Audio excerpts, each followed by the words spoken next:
Hello, and welcome once again to the Tetracast. This is RPG Site's weekly podcast where we get the site staff together to talk about our favorite genre of video games. My name is Brian Vitelli, and joining me today, I've got most of the usual crew. Let's see who we have. We have George Foster. What's up, guys? Josh Torres. You look pretty cool. James Galizio. I can't believe that NieR is a critically acclaimed franchise. And joining once again is Chao-Min Wu. Hello. You might have heard that I did not list Adam's name. He was up too late playing a SaGa game, so I think he is sleeping in, which... On brand. Yeah, that's allowable. We'll accept that. Hardcore SaGa fans are built different, dude. They don't care about sleep schedules. Wow, I didn't care about sleep when I was playing NieR. That's another game we'll probably be talking a whole bunch about this week. I only was up late last night, scrolling through my phone, doom scrolling as you do, trying to put yourself to sleep through depression. I don't know. But then I saw a tweet from Wario64, PlayStation 5's in stock at Amazon. And I'm like, oh shit. And then it didn't go into the cart. And I'm like, oh damn it. Was I too late? How in the world? Then they said, just keep trying, spam that add to cart button. And I'm like, oh man, I'll keep trying. And then all of a sudden I saw it. I saw the order go through. I saw the email telling me that it was on its way. Or no, actually, not that it was on its way, but that the order was confirmed. And I'm like, oh wow, did that really happen? And then I went to bed with a smile on my face. Amazing. You did it. You got the coveted machine from the gods, the PlayStation 5. I swear to God, I have these dreams before, but with gacha games. Like, I swear to God, I got those characters. But I woke up and they're not there.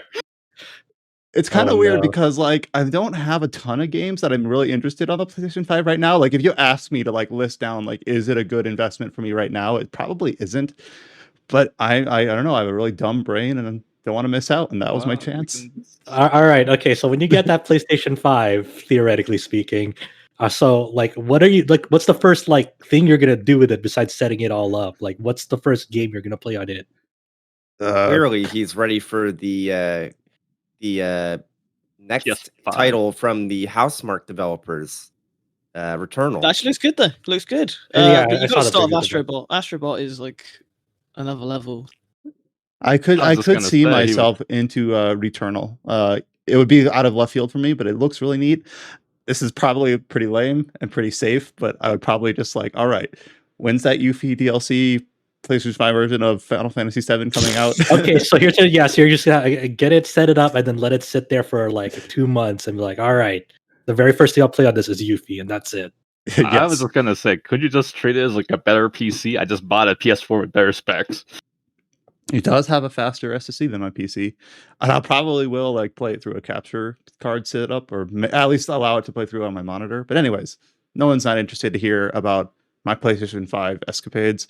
We're here to talk about RPGs. Oh, okay, George is. All right, so obviously, just a day or two ago, a big NieR Remaster released, and I think pretty much all of us here have played it to some extent. Obviously, I guess I'll get it out of the way at the start. Josh Torres was the one, gracefully, who put up the review for us. So that went up on Friday, late Thursday. I don't remember, but I think it was like Thursday. It was early Thursday morning, I think, because I had to get up at like 4:30 in the morning my time to like finalize it and then put it up at like a 5 a.m. embargo. So that was fun.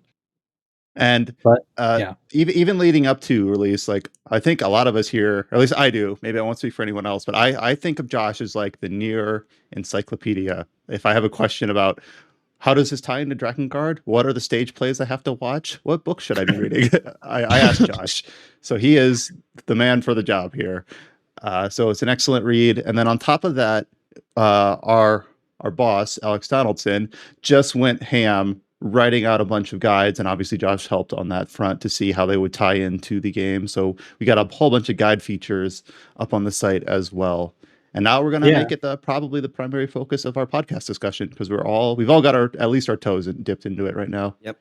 When was the last time that every single person on the podcast had played the same game during the week? I think never. I genuinely last time I think there's I don't know. I usually miss out on it. Like maybe East we all played. Because I didn't play it. But the last time it could have happened would have been like Final Fantasy 7 Remake, but it didn't because like James didn't play it. I don't think.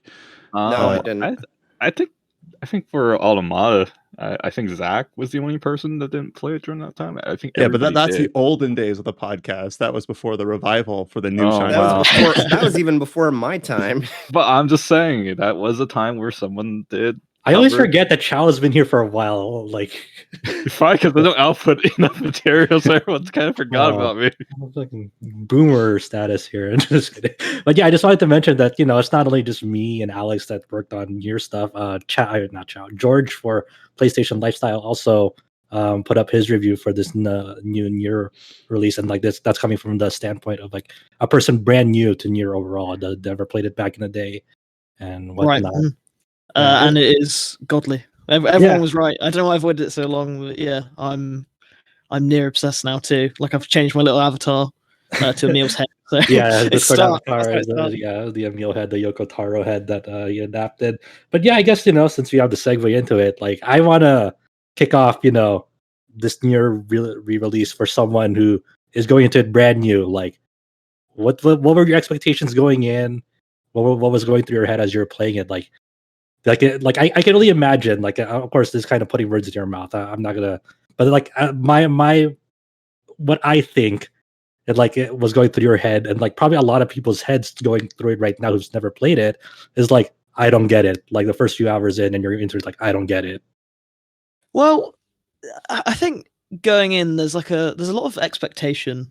There's this sort of, it's like an understanding that like this game means a lot to a lot of people.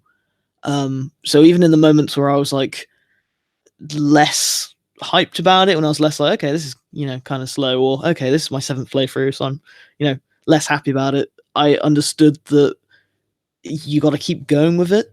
But I was pleasantly surprised from the start. Like I don't think during my first playthrough there wasn't like a single moment where I didn't want to play at all. Like I was really, really, really enjoying it.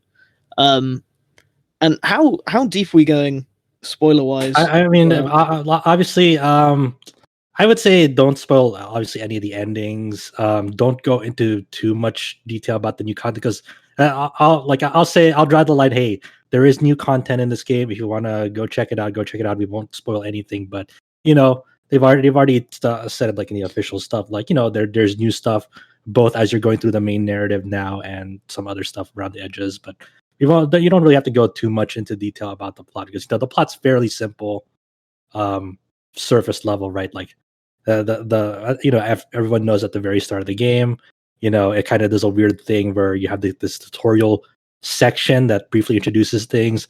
There's a weird shift in what happens, and then it's about the story of an older brother tending to his sickly younger sister. And that's the big change for a lot of Western fans going into this who've played NieR back in the day. Is the only version that came over to the West was NieR Gestalt. But when NieR officially released, it came out with NieR Gestalt and NieR Replicant in Japan, and NieR Gestalt was the only one to get localized, and that was the version that had the older dad version of NieR.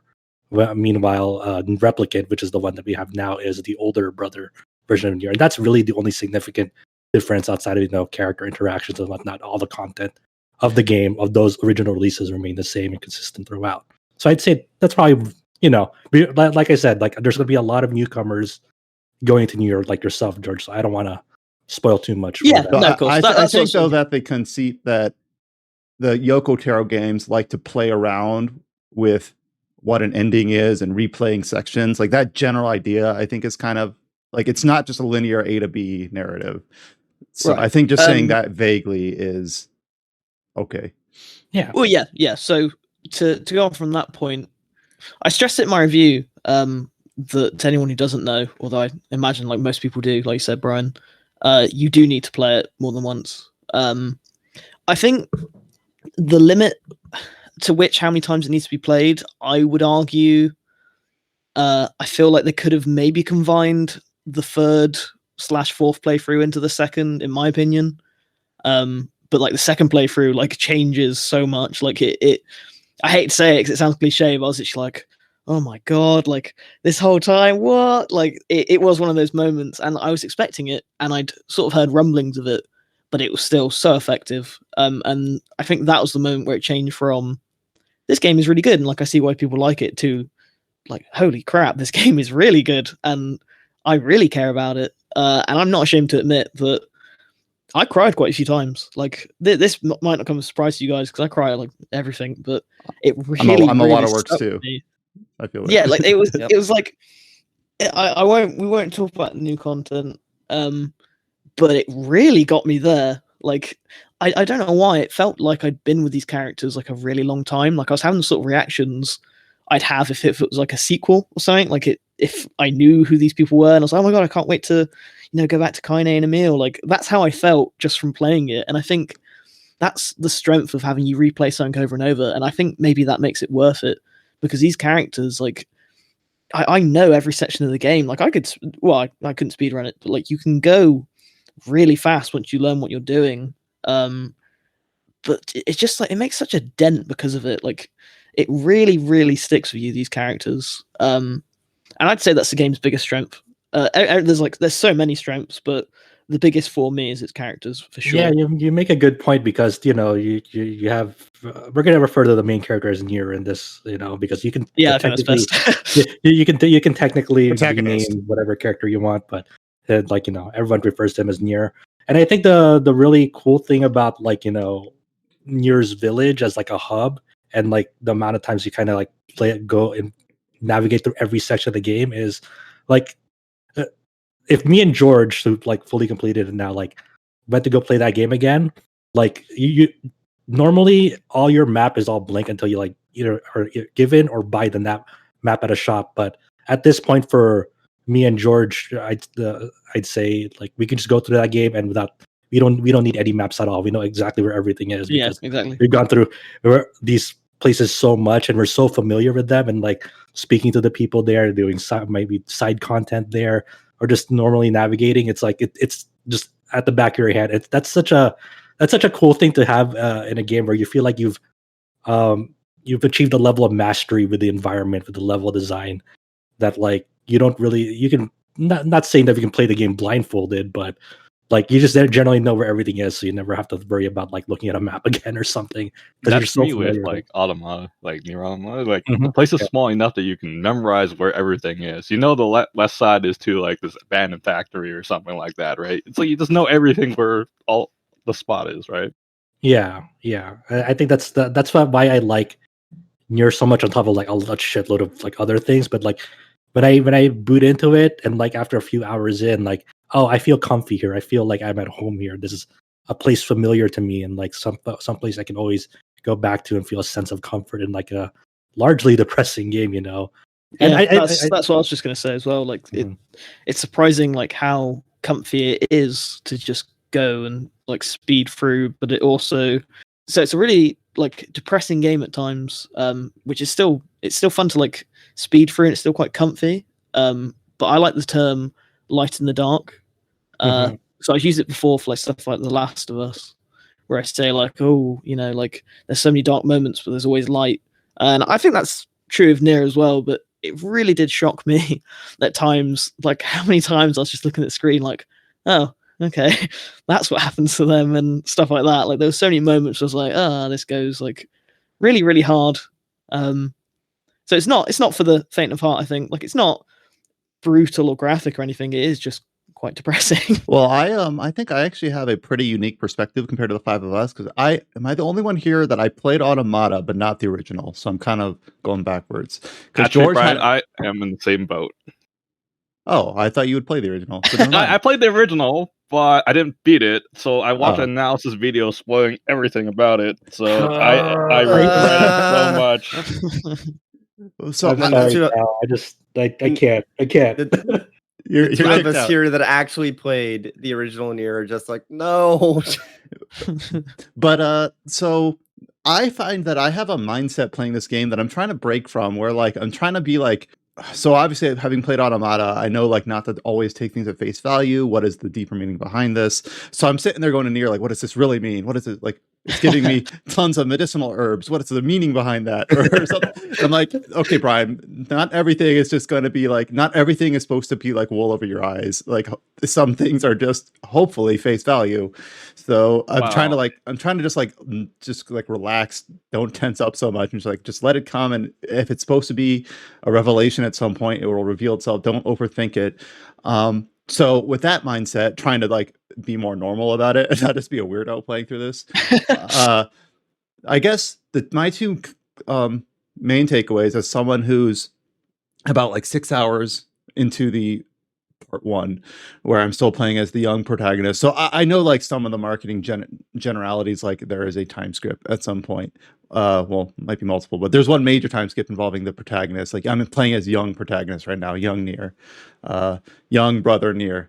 And the first thing I noticed is that there is a lot of focus on texts and books and storytelling. Like the plague is called the scrawl. You pick up items called words. There's a big focus on a library, things like that. So, and then obviously Yona loves to read books. So those are the things that like, okay, I see the theming here. And then there's obviously like storytelling, like Devilo and Popola talk about this folk tale basically, and then obviously I just picked up Grimoire Vice, who is a floating book. So basically it's all right, you're hammering this theme home, I get it, it's about stories and books. So like how will that actually play out? I don't know yet. I will find out soon, I suppose. I was just gonna say, like, I didn't purposely spoil NieR on purpose. I just wanted to know best before playing Automata, and I think it's best to leave it unknown. You willingly spoiled NieR for yourself. You clicked on the videos at NieR analysis. Come on. I figured, it's better to like come in with some knowledge of its predecessor before playing the sequel, right? So I was like, but no, don't do it. Just play it blind. Yeah, it's so I guess like talking about new content, like what can people expect, like who played NieR before, right? And like as a big fan of like the game, the series, and whatnot. Like going in, like I even mentioned in my review, like I think when they first announced this new re-release of NieR, I was like, I like Automata a lot. I really really like it, but I would not want them to like make this into a combo juggle heavy game like the Platinum games did with Automata. Like it was really cool there, but it was very floaty. Weapon impacts, were kind of felt underwhelming. Like it played like most like other Platinum games that like they had their audience, and I had fun with it.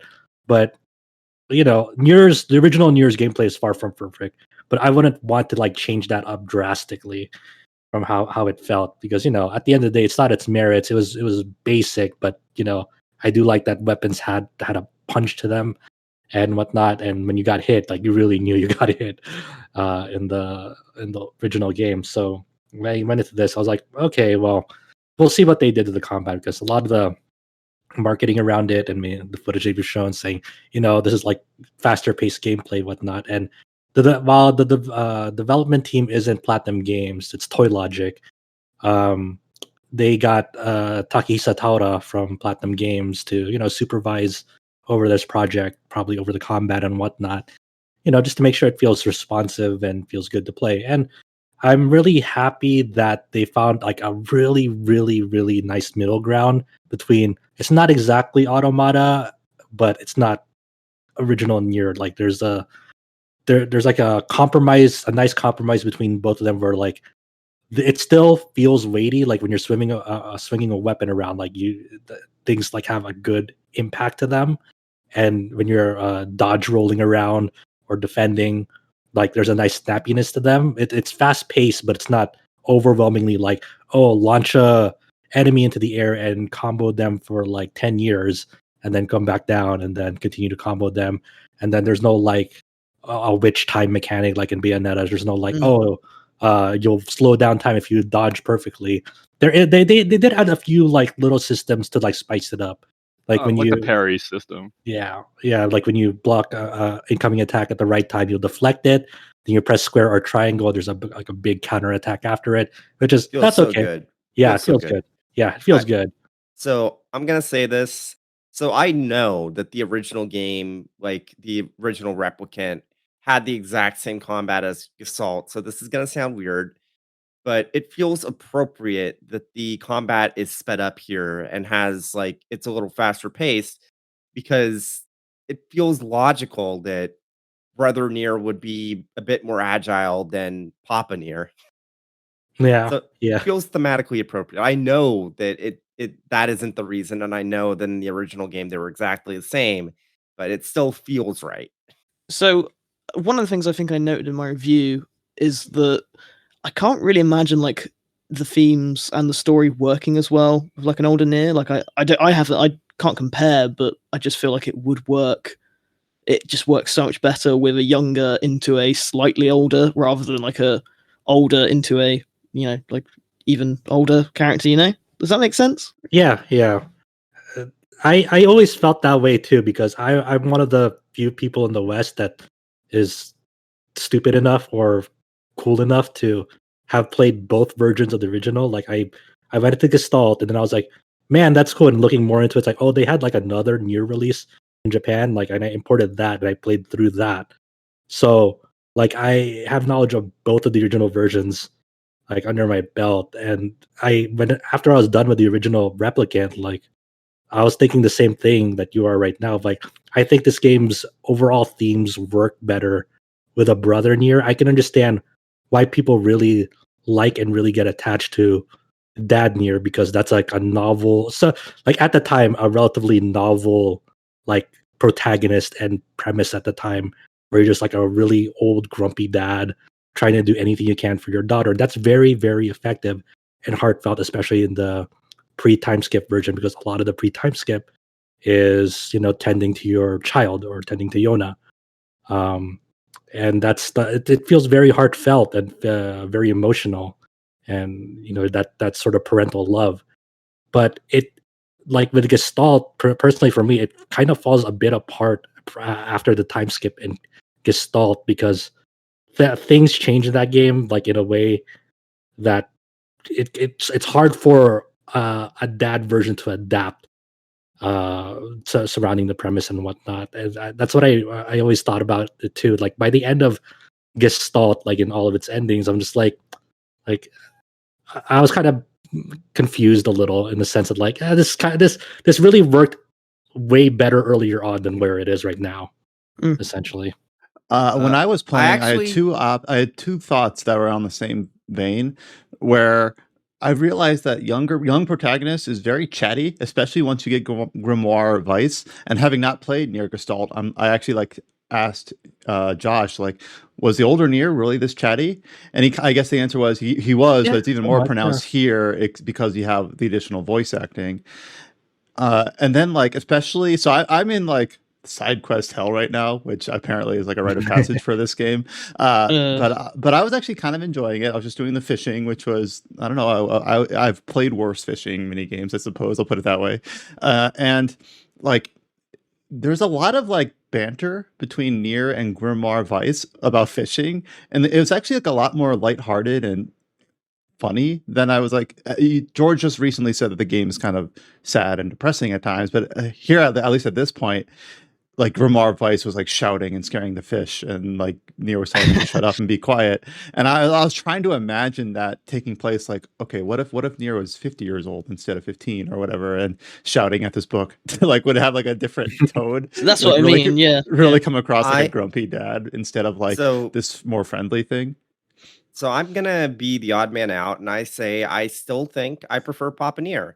The main reason for that being a spoiler, but I guess I'll put it this way: that there is it's not really something that's communicated in the game itself, but there is NieR lore that explains that. What's the best way to put it? Well, I already know what he's talking about. This is a giant box. I think I know what you're talking about. The red and black. You know what? I'll post it in the staff chat so we're not spoiling people. Because it's not really a huge spoiler. It's just something that people probably wouldn't want to know. So 1 second. Yeah, this is meta right here. It's like, oh, we're gonna have backseat conversations in the middle of the podcast. So basically, that spoiler. So I feel like it's appropriate. You should have spoiler tagged that for Brian. Well, whatever. I don't know what it means. Yeah, I don't know if I. Yeah. Okay. Well, when I consider that, it feels like it makes sense that even if it seems weird that Papa NieR is acting like a dopey, like what's the best way to put it? He acts like a kid. It doesn't seem as weird to me. Knowing that, so it's like it feels appropriate in the context of the world. That makes sense. I mean, there's no right answer, right? Like everyone will have their preferences. Both protagonists have their inherent strengths and weaknesses. There's not like it's not like as much of a debate. It's like, oh, this is better. This is better. It's like everyone has their personal preference. Both of them are still very good protagonists for like the context of what the game is trying to convey. It feels like it kind of started as a joke or a meme. Did we call them memes back then? I don't know. Where it's like, oh, we get the old, grizzled, ugly guy. Like we get the goblin NieR, and everyone else gets the young, like pretty NieR. Then it became like genuine at some point, where it's like, man, I really gel with Papa NieR. I want him back. Like it became like this kind of irreverent, like, haha, I'm being silly. And then like it seemed, this is from me from an outside perspective, being aware of the game, just never having played it. And then obviously leading up to Replicant, where it's like, oh man, it's younger NieR, but I miss Papa NieR. And then obviously I thought it was a joke as well. Well, not like a joke, like you're saying, it's like talking about something enough that then it's part of the game's identity. Almost. Yeah, then it became genuine at some point. Oh yeah, on some level, like they Square Enix marketing was right, because the whole reason that NieR Gestalt was even a thing was like in mid development, it's like, oh, we need something that appeals to the West. And back then, like the context of back then, like the Western tastes were very much like, we want a more older, more mature protagonist, just like Western like video game outlook at that time. When you think about the types of games that were being released at that time, so Old Snake, I guess. Yeah, I mean, Metal Gear. You had Kratos from God of War was big. You had Bayonetta just coming out as well, so that was like the big action game that obviously NieR couldn't compare to, like in terms of like action battle mechanics. You had Darksiders, which was generally very well received, still a very good game, but those aren't like, when you think about the protagonists of like big games in the West at that time, they were generally older, more mature, more gruff, more macho in a sense. And on the other coin, we had protagonists in JRPGs like Capel from Infinite Undiscovery, and Edge from Generation 4, and Rush from Last Remnant, and they're all like young, dorky teenagers. I feel like when it comes to JRPGs, the protagonist is always some 15-year-old in high school. Well, the thing is, they can. That doesn't mean they're by default bad, but those three I listed off, I would say none of those three are great. They're not secretly good. They're just bad. As a counterpoint there, around the time the original NieR came out was also around the time that Xenoblade came out. Yeah, that's true. And I'd say that most people would agree that, yeah, Schultz a young dude, but I mean, he's a good protagonist. He's one of my favorites. He's probably like top 3 protagonists all time. He's very mature for his. It's actually really funny age. because I remember when I first played NieR and I first played Xenoblade, they were pretty close together, and it's like, for as different as both of the games are, and they really couldn't be more different, one thing that always stood out to me was just how much the party composition and the banter felt maybe not similar, but the way that I felt about the banter between both those games' party members felt similar. Like when I look back on NieR and I remember it, it's not so much I remember the gameplay itself, but I remember the feeling of camaraderie between all of the like members of your party, between Weiss, NieR, Emil, and Kaine, and just it's such a weird party for a JRPG, but it's honestly my favorite, just because of how memorable everyone is. Well, I think when you think about JRPG, the party is always strange. If you compare it to something like Final Fantasy VII, we got an ex-soldier, a bartender, some ex-terrorists, like a doll. I'm just saying, it's all weird in a general sense. It's never like a formula. That's fair. It's weird because like I can't really comment on NieR's party too much because I haven't gotten everyone yet. But in like older games like Final Fantasy VII and beyond, a lot of times they're just like kind of a basic archetype, and then they might not speak much. They might not have a lot of story relevance. In that game, for instance, two of the party members, you could rattle them off and say like, "Aha, they're so weird." You got like this vampire-esque dude and this thief that's like royalty in her kingdom, but they don't have much of it to play in the story because they're like literally optional. Like they don't interact much. They kind of are a character bio and a few lines of dialogue, and that's sort of it. Where in Xenoblade, you've got I will forever defend like the goofy Xenoblade shouting battle lines where they just won't shut up, because it kind of like endears themselves to, at least to me, where like, all right, these guys are really in it for the long haul. They're really doing this together. They're on equal footing in battle. They each have their own play style. They're just sitting there shouting out what they're doing. Like that's just part of the charm. And where I'm at right now, I think it's really cool. I can be doing this generic ass quest to get goat hides or whatever, and Grimoire Vice will chime in and like mention like, I can't believe we're delivering this fragile thing from A to B, or going fishing again. Oh gosh, like I love that he has something to say on all of them, rather than just allowing it just to be a task in your journal, which I suppose makes sense because he is your journal. So I can see where James is coming from in terms of seeing that tether there between these two very different games.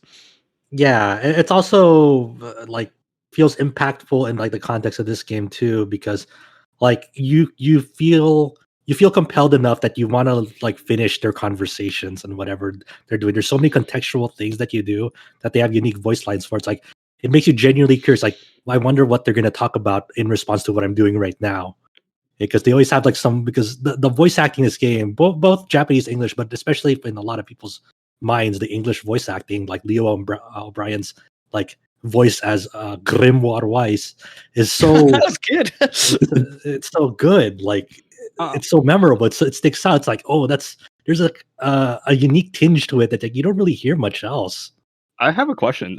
In the Japanese version, didn't they recast the Grimoire of one of them to have the same voice as the pod in NieR Automata? I don't think so. There might be like a voice like language pack, like the Automata for them. But for what I remember, most of like big voice actors from Replicant back then is still in this re-release. From what I remember, I mean, I could be wrong. But I mean, it's really crazy to me still that like this re-release of a 2010 game that's all like it's like mega polished up now. It looks decently gorgeous. Like if you compare it to back then, I'm not gonna say it's like top of the line graphics to everything that's out now, but like if you're comparing it to the release back then, it's like, wow, this is like a big upgrade just from at a glance. And also it has that, like, they went out of their way using their big Square Enix budget now, since NieR is like a big series now for Square Enix, to voice every single line of dialogue, even like the villagers that you meet, all the people at seafront, every single, like, there's only like maybe 2 or 3 like instances where they do not voice someone because it's intentional, whether it's like a text adventure segment or a character that primarily communicates with you via sign language. Like, other than that, like, everyone is like fully voiced. I'm just like, that's crazy, and they all sound pretty good. That's I love crazy. that one scene, like when the main character's angry, he's like, I don't want to talk to anybody. It's like it's like can't even do a side quest because he's angry. It's hilarious, man. Yeah, and it's just, I don't know. It's so overwhelming to think about. I can only imagine like the meetings they had for this game. It's like, all right, we got a whole bunch of money. What are we going to do to change this game? And someone, whether it was Taro himself or other people in that meeting, it's like, let's just change nothing really in terms of like overall content. This is still like almost beat for beat like the original NieR. Just it plays better, has some new stuff sprinkled in that don't really take away from anything in the plot. It's crazy. It's crazy. The more I think of it, I'm like, I don't know who greenlighted this, but I'm here for it. It's people like to say with remasters that they make the game look like you remembered them. That's not the case here, because I remember even when I played the original NieR that I was like, man, this is kind of ugly. But it's fascinating how they managed to definitely upgrade the visuals, but despite it obviously looking a lot better, having much more fidelity, it maintains the same feeling of the original. You look at it and it's like, yes, this is NieR. There's a lot more detail. The lighting shadowing system seems to be like totally overhauled. There's like way more foliage, like grass and all that. But it doesn't feel like a massive overhaul, even though when you look at it like side by side, it is. Yeah, I totally agree with that. I think the only thing that that's really missing for me personally in this re-release is they don't allow you to like change the soundtrack to the original versions of how it was back then. Like the whole entire original soundtrack has been remastered and rearranged for this release. So like most of them now are like very orchestral, have live instruments. They like feel more grandiose, and like it doesn't really take it actually like enhances the game like in several spots because it's a dynamic soundtrack now where like things will have like vocals when you enter this place, or like it'll change its shift up and down when you enter here, and like it feels more impactful at some spots. But I've listened to the original OST for years now. I just wish that was added as an option. So if you wanted to switch to it, you Agreed. can. I was wondering. I remember? also miss some of the original voice lines for the characters that aren't NieR. Like, I mean, I've even watched the track version of the opening. That's basically the same cut as a similar cut to the original opening that we got in the West.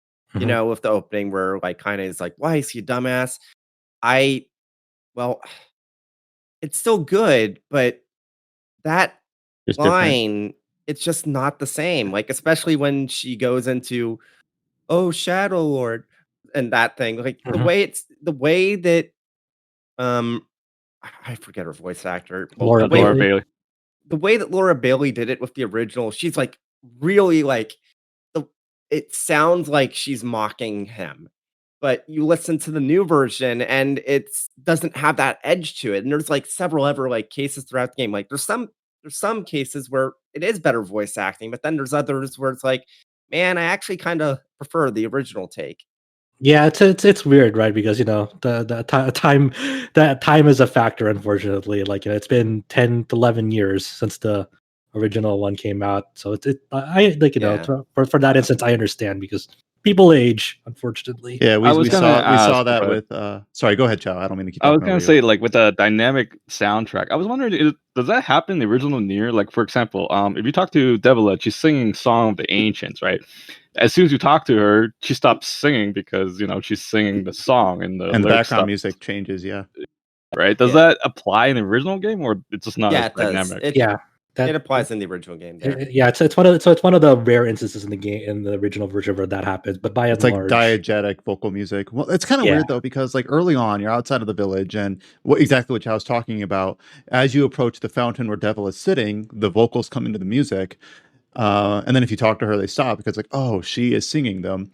Which is I think cool and diegetic, but then you go into like the northern fields, or I think maybe it's not until you're in Aerie, but then like there's vocals anyway, where it kind of like breaks its own rule. Like, oh, who's singing this one? No one this time. Now it's just game music. It's a little bit weird. I thought. Yeah.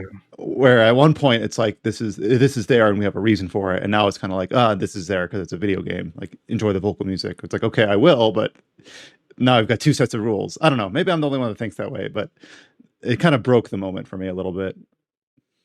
I'm just hearing that you hate your soundtrack now. All right. I want to go into every place, and if there's vocals, I want to see someone sitting somewhere. You just want like a chorus on the side of like the map, and like, okay, that's where it's coming from. Got it. Like if you're to visit the Aerie, it's like you go to the farthest depths of the area, and you see just like a 8 choir members there. It's like, oh. Now I'm immersed. That it's an incredible nitpick, but it's done really. Yeah, like what Chow was talking about with Devil singing outside of the city works really well, and it's really cool. So they have something like that in NieR Automata as well with the amusement park boss. If you start to go in the menu, she stops singing, right? Because it's her voice that you're hearing. Well, they do that with the a lot of the kind of songs from that game that are originally sung by like the machines, and then they go into like they just keep chorusing up and up until it becomes just the theme of the battle that you're in. So Automata's a good game. You should play it. Yeah, you should play both of these. I think it's weird though that like oddly enough, if I were to choose between between Toy Logic, like the same staff, like Toy Logic plus Tauro from Platinum Games, or Platinum Games themselves to make the next NieR, I would lean more into Toy Logic because I kind of prefer the way this game plays compared to Automata. I know that might sound crazy. No, I agree. Okay. But like, yeah, I feel like this combat is definitely better than Automata's combat. And if people want to disagree with me, that's fine, but they are wrong. Wow.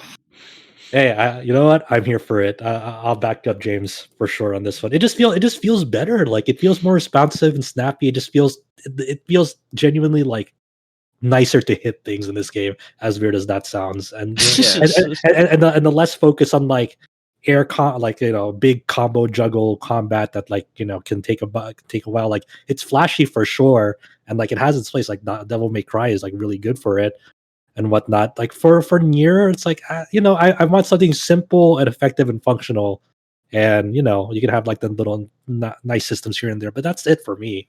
I kind of like that it's still simplified in that sense, and I think it's really cool that for people who just want to experience the story, this game has auto battle. Just set it on easy, and then you have like these auto battle options that like it's not even just like an on off switch that like it'll do everything for you. It's like, okay, I want to focus on hitting things, but I want automatically I want magic attacks to automatically be used because I don't want to worry about this system, or like I want recovery items to be used because I don't want to worry about that. I just want to focus on like the combat. So it's even just kind of like little options like that, or even options that one of the options that caught my eye early on, especially when I got the review code, was I went to the control scheme settings and there's 6 different controller configurations, 3 for each like 3 different controller configs for like if you want to just use one hand. So like either you're unable to or would rather to play the game with one hand. There's like 3 controller configs for left, 3 controller configs for right, and like that's one of those like weird accessibility like decisions. Like, yeah, sure, why not? That makes sense to me. That's like it's really bizarre and really cool that they did that. Well, I don't follow this person specifically, but that's basically Half Coordinated's whole. Yeah, like that's something that he really fights for, and he recently got a position at Ubisoft as like an accessibility based position. So it's kind of cool. I'm just bringing that up. It's kind of cool to see more developers. And we saw obviously the colorblind modes and all that stuff in like Last of Us 2. So it's one of those things where you think like, how many one-handed people are playing this? But then you think to yourself, that's a dumb question. We should that doesn't matter. Like let's make the game accessible so that they have the same as similar of an experience as everyone else. So really cool. Yeah, and also to attack on to Half Coordinated, like he's like a prominent automata speedrunner. So that's yep. Maybe that played a factor. I didn't know that.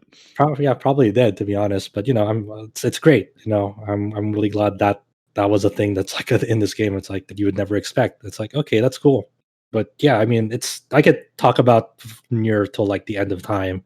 But that just for a lot of people, this is their first or second day like getting into it. So I'm really excited to see everyone's playthroughs of it in here, like who are going through it. Brian, James, Chow, like I'm super excited for you guys, and I'm even just beyond this. Like I've seen another one of our staff, Cullen, has been going through it, and a whole bunch of my friends. It's just weird to say that like the big 2021 release in April is like all eyes are like on NieR. It's like, yeah, all right, sure. First time it's happened for our site that it's pretty much unanimous. So yeah, basically ever since I play Automata, I was like, I need to know everything about NieR. I don't care. It's like I just need to know everything about it. Even the gacha game, the Sin Noales, I need to know backstories and lores of all those characters. I need more. Good luck, I guess. No, this is awesome. NieR Replicant version numbers. And we will probably spend a few weeks talking about this as people like me go through it through the upcoming podcast and have maybe we'll probably won't. Well, maybe we will go into like a full spoiler territory, but maybe like once I get to the second part, I want to talk about like how I felt about the time skip and things like that. So unfortunately, just being in this space where contribute to a website about RPGs, like I've absorbed a few things through osmosis, even though I've never pulled up a YouTube video NieR analysis. Ciao. Yeah, ciao. I just figured, I should know about the previous game before playing the sequel, but it's a terrible idea. So I know a few general things, but I don't know like what happens and why and how. So I'm excited to get there. Because my experience with Yoko Taro is, I played the Dragon Guard games before playing NieR, so it's like, is this game going to be jank? I don't know. But you played Dragon Guard? Name every weapon. In 7 years, are we going to all reconvene for the Dragon Guard remake trilogy? No, Josh, you got it wrong. You played Dragon Guard. Name every war criminal. Oh my god! Yeah. All I mean, if this was to lead, if this was like a Toy Logic like scenario of like, hey, they're just trying to quote unquote training themselves for whatever is next, that they want to either make a new NieR or a new Dragon Guard, or go back and try to remake or rework or version upgrade the first Dragon Guard or Dragon Guard 3. I'm like, whatever they're gonna do that's like Yoko Taro verse related, I'm down for it. I'm here for it. They've proven themselves with this release, and I'm here, ready to go. So 45 minutes in, unfortunately, we got to give space to some other games. But we did have some cool other features go up on the site this week. So before everything became about NieR, one of them is one that I will speak to since Adam is not here today, is that he put up his review for SaGa Frontier Remastered. So this is another game that I'm still also working through. Obviously, this was released a little over a week ago. But he put up a nice review for it. And Adam, as we mentioned, by staying up until the dead of night playing SaGa games, or I think he was playing Minstrel Song, the PS2 game. So he obviously kind of went into the SaGa review a little bit like how Josh went into the NieR review, only maybe a tick down because he hasn't played every SaGa game, but he's a big fan of the series. So he went in and talked about like all of his experiences with how it's such a unique, eclectic, different sort of game. It's a hard game to review and like say like this is a mark of quality for this game because it is so different. So I think SaGa is more like an acquired taste. It's like you tasted root beer for the first time, you'd be like, damn, what the hell? What do people see in this drink? And you drink it a few more times and you'll like it. Oh yeah, that's just what root beer tastes like. Like there's nothing wrong with it. So SaGa is just like root beer. SaGa is like root beer. Is that the title? We should make the title. We should make the title NieR related. A little bit more creative. Yeah, all podcast titles from here on out are just comparing SaGa to something else. But yeah, it's an acquired taste. And every game is totally different. It's like if you come into one game expecting this gimmick, you're going to be completely wrong when you play the entire SaGa game. But yeah, even the night or maybe 2 nights before NieR released, at least in North America, I was playing through SaGa in the staff chat with Chow, who had played through Frontier before, and I want to get back to it. I'm not often at the point where I'm juggling multiple games. Normally, I'm kind of like one at a time, where if I start something, I finish it before starting something else.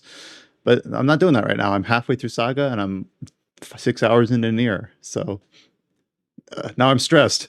But anyways, we got a new review. We got a review for SaGa Frontier Remastered. He scored it a 7, but this is kind of like by default for any scored review. Like don't hyper focus on that. Like he has some interesting thoughts about it. Like he thinks it's a really interesting and worthwhile game to play. And then finally, we also got a review that we talked about on previous podcasts, but it's up now formally now. George put up his Disco Elysium, the Final Cut review, and it is an elusive, perfect score, or 10 out of 10. Dun, dun, dun. So, George, I don't know if you wanted to say, like, I know you talked about it at length a podcast or two ago, but I don't know if you just wanted to say any, like, concluding thoughts as you were putting the review together. No, for the first time, I think the review speaks for itself. I spent, like, it is one of my bigger ones. I believe, and we spent a long time editing it down, making sure it had like it popped enough, like it said enough, like it justified its 10 out of 10. So for the first time, I'm going to be quieter than usual about Elysium and just say the review says it all. If you ever want to send me like a baked crow in a box, just send it my way and I will enjoy it, because I was not expecting you to love that game as much as you did. But I'm glad that you did, because it is such a different game. I feel like we keep saying that, but like all three of these games are kind of like, what do you compare to NieR faithfully? What do you compare to Saga Frontier faithfully? And what do you compare to Disco Elysium faithfully? You always have to kind of like throw like curveballs, where it's like Disco Elysium is kind of like Planescape Torment, or NieR is kind of like Xenoblade, but like there's always like caveats or footnotes. Like a very interesting and unique trio of games. So NieR's kind of like every game in existence because of all of its genre perspective shifts. So it's just like every other video game. Mm-hmm. And with that said, I guess, are there any other games we want to talk about other than NieR that we've been playing this week? What did we play? No, in the world before NieR Replicant came out? I played a little bit of the Shin Megami Tensei Nocturne PC port. I can only talk about up a certain spot, so obviously very early in. It's it's kind of a bummer, like going like Nocturne is one of my favorite games of all time. To get that out of the way, it's my favorite PS2 game ever to this day. I love Nocturne, but going from NieR to Nocturne, playing their PC versions, and it's already well established at this point that the NieR PC port is all sorts of up and down. For me personally, it was fine because my system can only support a 1080 P60 FPS sort of setup, and that works fine if you have that. But there are all sorts of fixes, special K, having to cap the frame rate to 60 via the NVIDIA or AMD control panel, because the game breaks at higher frame rates because the game speed is tied to the frame rate. Like, that's something I couldn't test for, but seeing other people in the community now. I was gonna ask, does the game tank on your FPS during a cutscene? I mean, that's just not how the game is generally. Like the cutscenes, like even if you're running it on a PS5 or Xbox, like that's just some cutscenes in the game don't run at 60 FPS. There's like at a lower frame rate. That's an inherent part of the game. That's not something broken about it in this re-release. Speaking of the PC version, I've only played about 4 hours, but I've definitely had a number of issues. The first one being that the very first time I booted it up, it was running at an uncapped frame rate and basically at over double the FPS. Oh yeah, over double the game speed. Yeah. So I capped it at 60 in my AMD driver settings, and that worked. Then I restarted the game after I got to the actual point where you could save, and then I got back to it, and no matter what I did, it was capped at 30 FPS if I was in full screen, then 48 FPS if I was in windowed mode, for whatever asinine reason. So I had to end up installing Special K, because otherwise the game would just refuse to work right. It just on the other an issue. Sorry, go ahead. I didn't mean to cut you off. Apparently, that's an issue that a bunch of people with higher refresh rate monitors have had. It's definitely something that's common. I haven't had any issues with higher resolutions, at least, though some people have reported that too.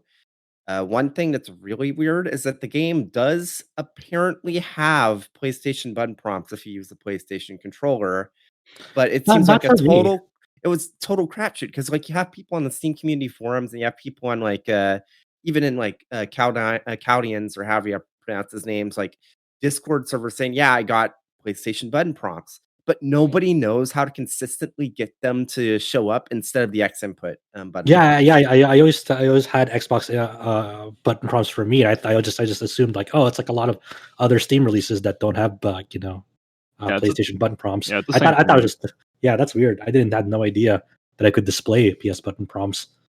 Just tons of issues, though. I will say, if you're using an Xbox controller, you don't care about PlayStation button prompts. As long as you just use Special K, you should be good. Once I did, I'm at 4K 60, no problems, no stutters, no hitches. It's just running fine. And so it's just to provide just an alternative experience, I capped it to 60 to avoid the animation issue, and that's all I did. I changed the in-game setting to borderless window 4K, which is how I prefer to play it, and it's been fine. So up and down, as James said. Yeah, I didn't have the weird frame rate limit 30. Very big mileage may vary on this game with its PC port. Yeah. So the way I'd say it is that as far as I know, the console versions are all locked at 1080p. So if you only have like a 1080p monitor, if you're only going to play at 1080p, get it on console. If you have like a 4K set or a 1440p set, get it on PC because Special K isn't that much of a pain in the ass to install, and the game isn't that demanding. Like I think looking at my like drivers, it like lets me know my utilization. It caps out at like 60% at 4K 60. So I mean, at 4K 60 max settings on a 6900 XT, I'm pretty sure like a 2070 Super or 2070 would be able to do 4K 60 fine too. So, Wait. Is it always going to be capped at 1080 on consoles? yes, as far as I know. That sucks. I couldn't tell, to be fair. Like you could have said it's 4K and I've gone, yeah, I believe it. I don't know, but that's a shame. It's a very clean art style. Yeah. Hopefully, that like they'll release an official fix patch down the line. Like we can only hope, but we know how Automata went. Even though they're going back now, supposedly. Well, they're already reviewing the Steam page already. Like it says it's mixed to negative. Yeah, it shouldn't be like this. Like to be honest, where it has to be up to the community again to make this functional for a lot of people, which is a shame. But yeah, going back to the tangent that we started from. Yeah. So like, going from my relatively, good experience with the NieR's PC port with my setup and going to Nocturne, like I still love Nocturne, but man, it's hard to go from that to like Nocturne's PC port is just the very bare minimum to like get it up and running on PC. The frame rate is capped at 30, which I understand. That could be just tied to like the game engine, how that game works.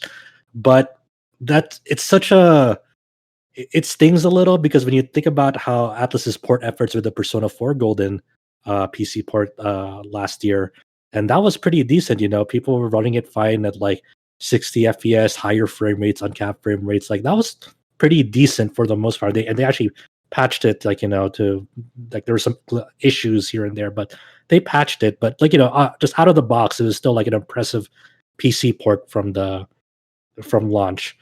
And just going from that and now to Nocturne, and Nocturne is just it's a capped at 30.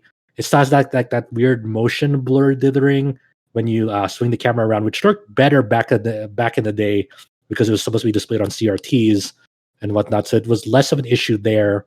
And also you have these graphical settings on PC that are very vague. It's like that you can't really fiddle with like custom settings or like too many settings. It's like you want graphical fidelity. It's like low, medium, high. It's like, what does that mean? Do you want this on and off? What does that mean and whatnot? And it's like it's very bare bones. I mean, it works. It works at a stable 30 FPS, and that's fine. But I just wish there was like a little bit more on what they did for the PC port in that game. I've also been playing with the English voices on. Originally, it didn't have any voices at all, and like that was like such a special part of the game for me because it's very moody, very atmospheric, and I still would heavily recommend people if it's their first time playing or if they're revisiting it to like just turn voices off entirely in that game. I think it adds a lot to that game. Not to say that the English or Japanese voices are bad in that game. People still want voices on because that's how they prefer their games. It's fine. This is not fully voice acted. It's only voice acted like main story scenes. But the voices are fine, but it kind of loses some of that moody and atmosphere playing it as I keep on playing it. And it's just like it's still Nocturne. It's still pretty good. I'll talk about it more when it's closer to the release. I'll keep on working at it. But it's kind of a shame that like the PC version of that is kind of like the bare minimum you can do. It's like you'll fulfill the checkbox, and it's like a port in the truest sense of the word, where it's just literally slapped on, ported. But to be more positive, actually, Josh, your preview made me buy it. So next month. Well, it's not even next month. Yeah, it is next month. I'll be playing it. Just because I read your preview and I remember you and Adam being so fond of it. I was like, you know what? I'll give it a go. So what is this preview you're talking about? I didn't type up anything about Nocturne on the site. Did you not? No. Oh, Cullen. No, Cullen on Insider. Never mind. Credit to Cullen. The mythical preview you're talking about. Like did I write this in my credit for it, Josh? Yeah. Okay. Wow. All right. I'll take Credit credit to for you. it. That's really funny. Nocturne's another one of those games I don't want to get to. So hopefully, I'm not juggling these two before Nocturne comes out. And they Yeah, put I all the believe in big it. releases around spring, don't they? I want to circle around to SaGa, back around to SaGa, but I have to get NieR done, and then I'm working through Nocturne, and hopefully after Nocturne, I'll be able to play a game that's not assigned, but we'll see. Go back to Bravely Default 2. I know. Yeah, that's my job too. I'm sorry. I can't Anyways. wait for Pokemon Snap coming out next week and Returnal. Yeah, Oh, no. I also want to play the new Judgment re-release because I want to see the better performance on that. That alone, I love Judgment. Here's And where yeah. I'd put the Judgment re-release if it was coming out on PC. And also, Thanks, Stadia. And since you mentioned Returnal earlier too, like I've been seeing previews that I gave, and now I'm just like, oh man, I would totally really like this game. So Wait. Isn't thinking this about game that Returnal. we all like told? Haven't we been saying every week, like, who'd pay $70 for that? Yeah, and now it's like, we will. Yeah, I don't but know. In my defense, every week I've said I don't want to pay $70 for it, but I will. I already already bought it. Me, I'm just like, I don't know. I'm like 50-50 right now. I'm probably gonna decide it with like the flip of a coin, to be honest, next week. Was there any other final thoughts on Nocturne? No, not for now. I can only talk about like a very small part of it, so that's kind of. I don't know how much more I'll have to say with the full release, other than yep, it's Nocturne. So who knows? And when is that coming out? Other than like more specifically than next month?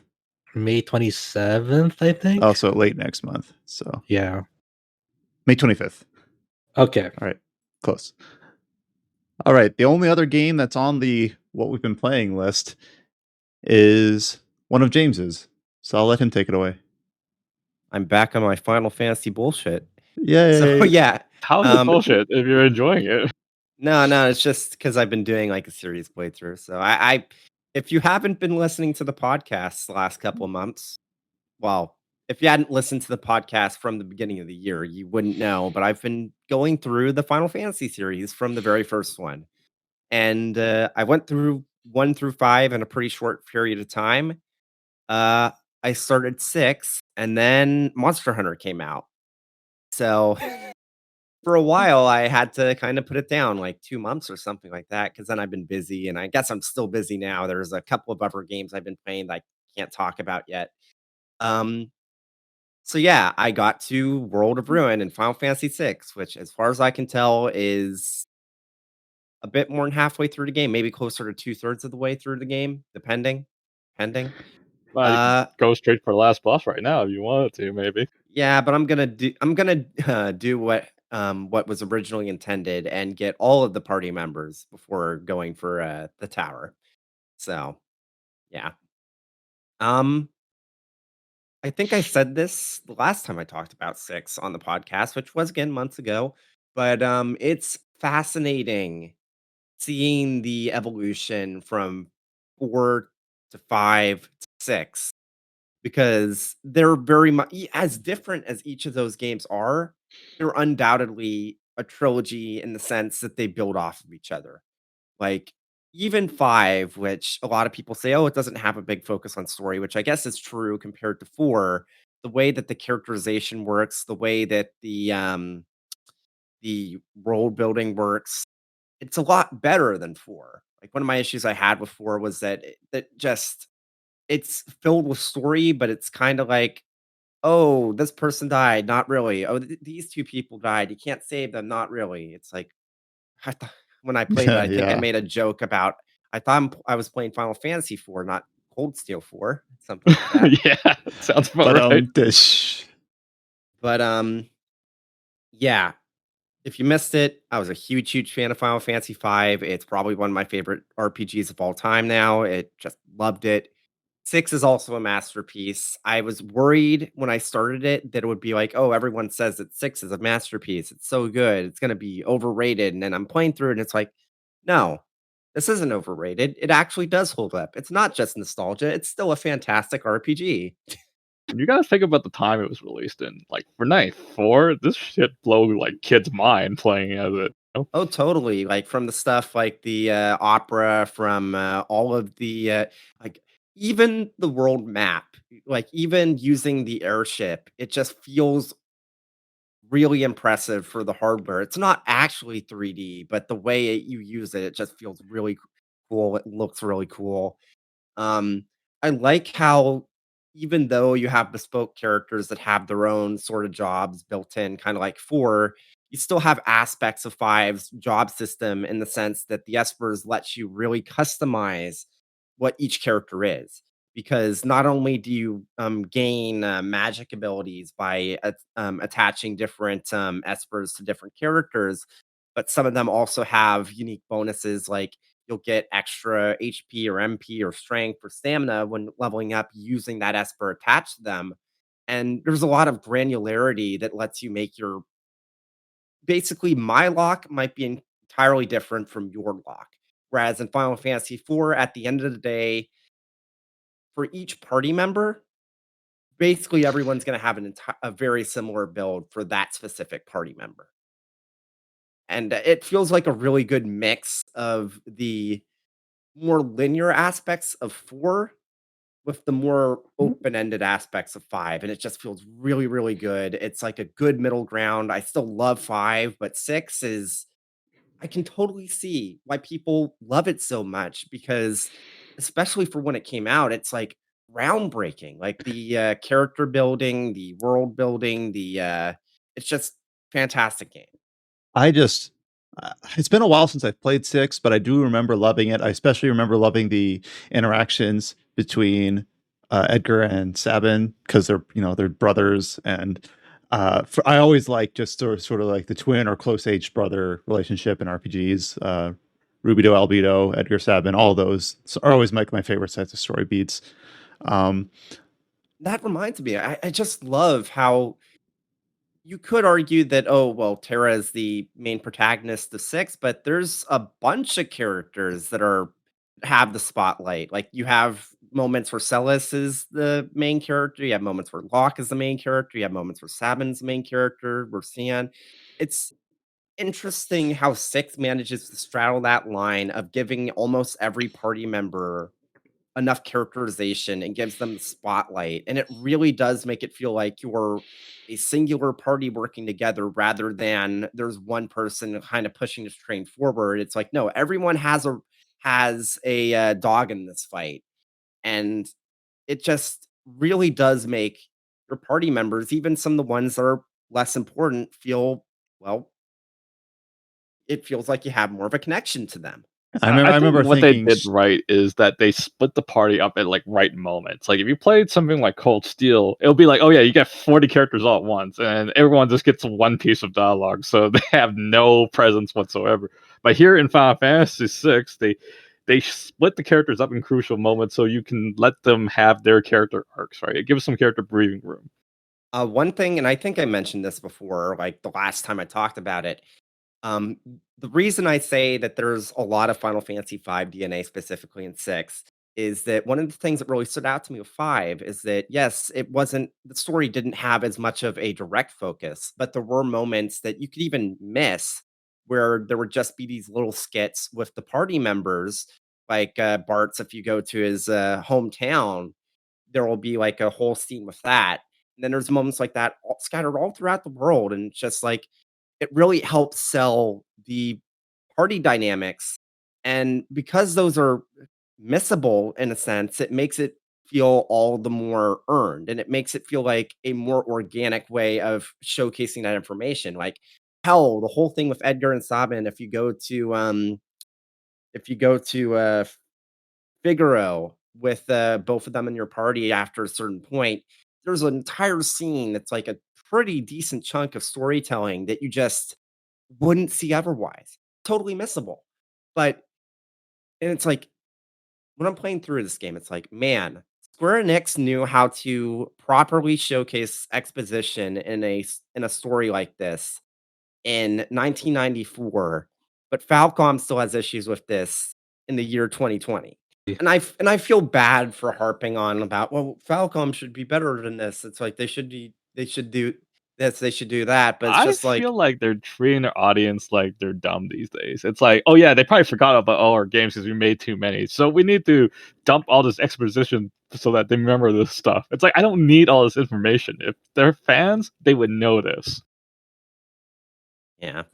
But I feel like Final Fantasy VI in particular is a really good example of sometimes less is more. And it's like, show, don't tell. It's just, man, I'm really excited to finish it and start 7 because I honestly have no idea how I'm gonna feel about it after like going through like 1 through 6. Like, obviously I'm not gonna go into 7 blind because everyone knows about the one big like early plot. Like And that's not even the develop- biggest plot twist. yeah. But That's all good if you don't get spoiled in the biggest plot twist.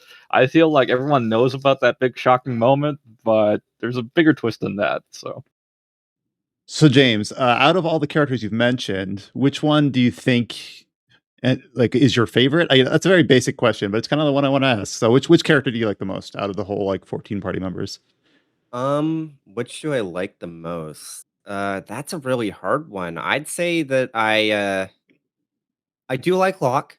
He's funny, and I do feel like he kind of straddles the line between being he's not so much a womanizer, that would be freaking Edgar, but he's plucky, he's got a sense of justice, he's naive, like Dashing it, rogue. yeah, it like literally a dashing rogue. But I also really do like Shadow. Shadow's tight. Yeah. The guy would kill anybody for a nickel. Remember that? Yeah. Yeah. Man, He's a full character. I wish there was like a complete collection version of Final Fantasy VI. Yeah, I wish there was a PSP version of 6 because like the PSP version of 4 was really, really good. But I do feel like it's fine playing it like emulated Super Nintendo version.